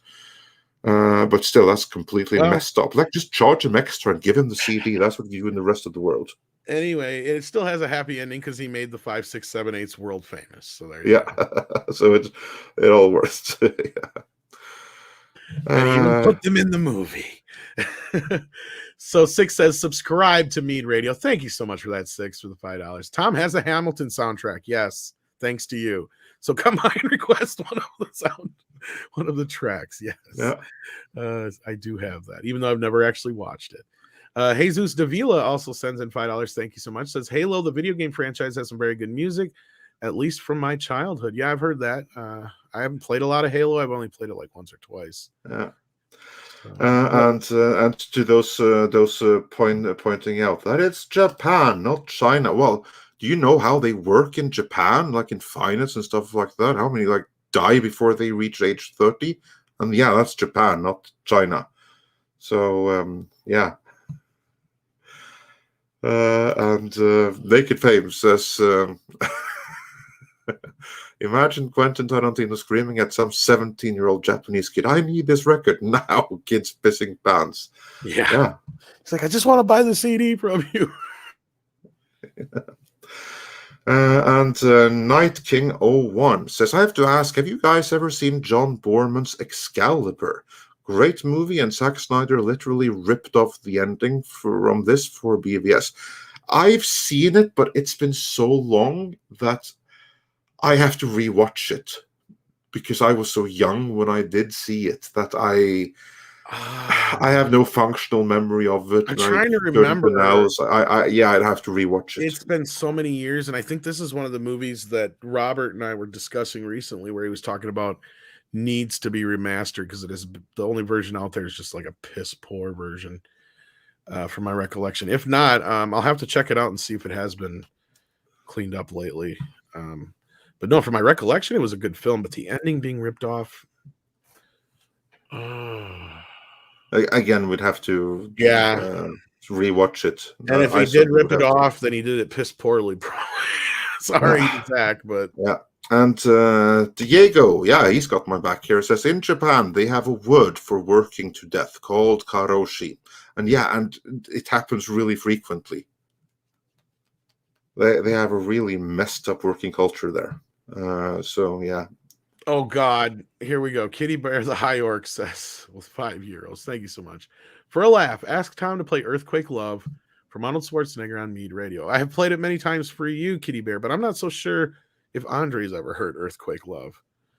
Is it going to get us copyright struck? It will. Then we're not going to play it. Then we'll play it on Mead Radio. Yeah. It's Arnold Schwarzenegger's country album. It's well, nice. That sounds cool. Earthquake Love. Yeah. Yeah. Oh Lord. It's a song. It kind of goes along with, I have a few exceptions to the rules, right? My exceptions are if it's a movie star or a comedian or something like that. Like I'll do some Dr. Demento kind of stuff, but that's like the only exception to movie soundtracks that I'll make usually, right? So that just happens to fall in that category. Will you play Fish Heads, Tom? Yes, I actually have Fish Heads now. I love that song. Roly-poly fish heads. And with that, I think it's a good time to wrap it up. Yes, because I believe we are fully caught up with super chats and everything. If we are not, if someone feel we missed theirs, then do let us know. Did you miss my super chat? Says Kim Schwarzbach. We will double check for Kim Schwarzbach right away. That's why we're asking. Let's see here. And Tom, if you could pay attention if someone else also reports a missing super chat.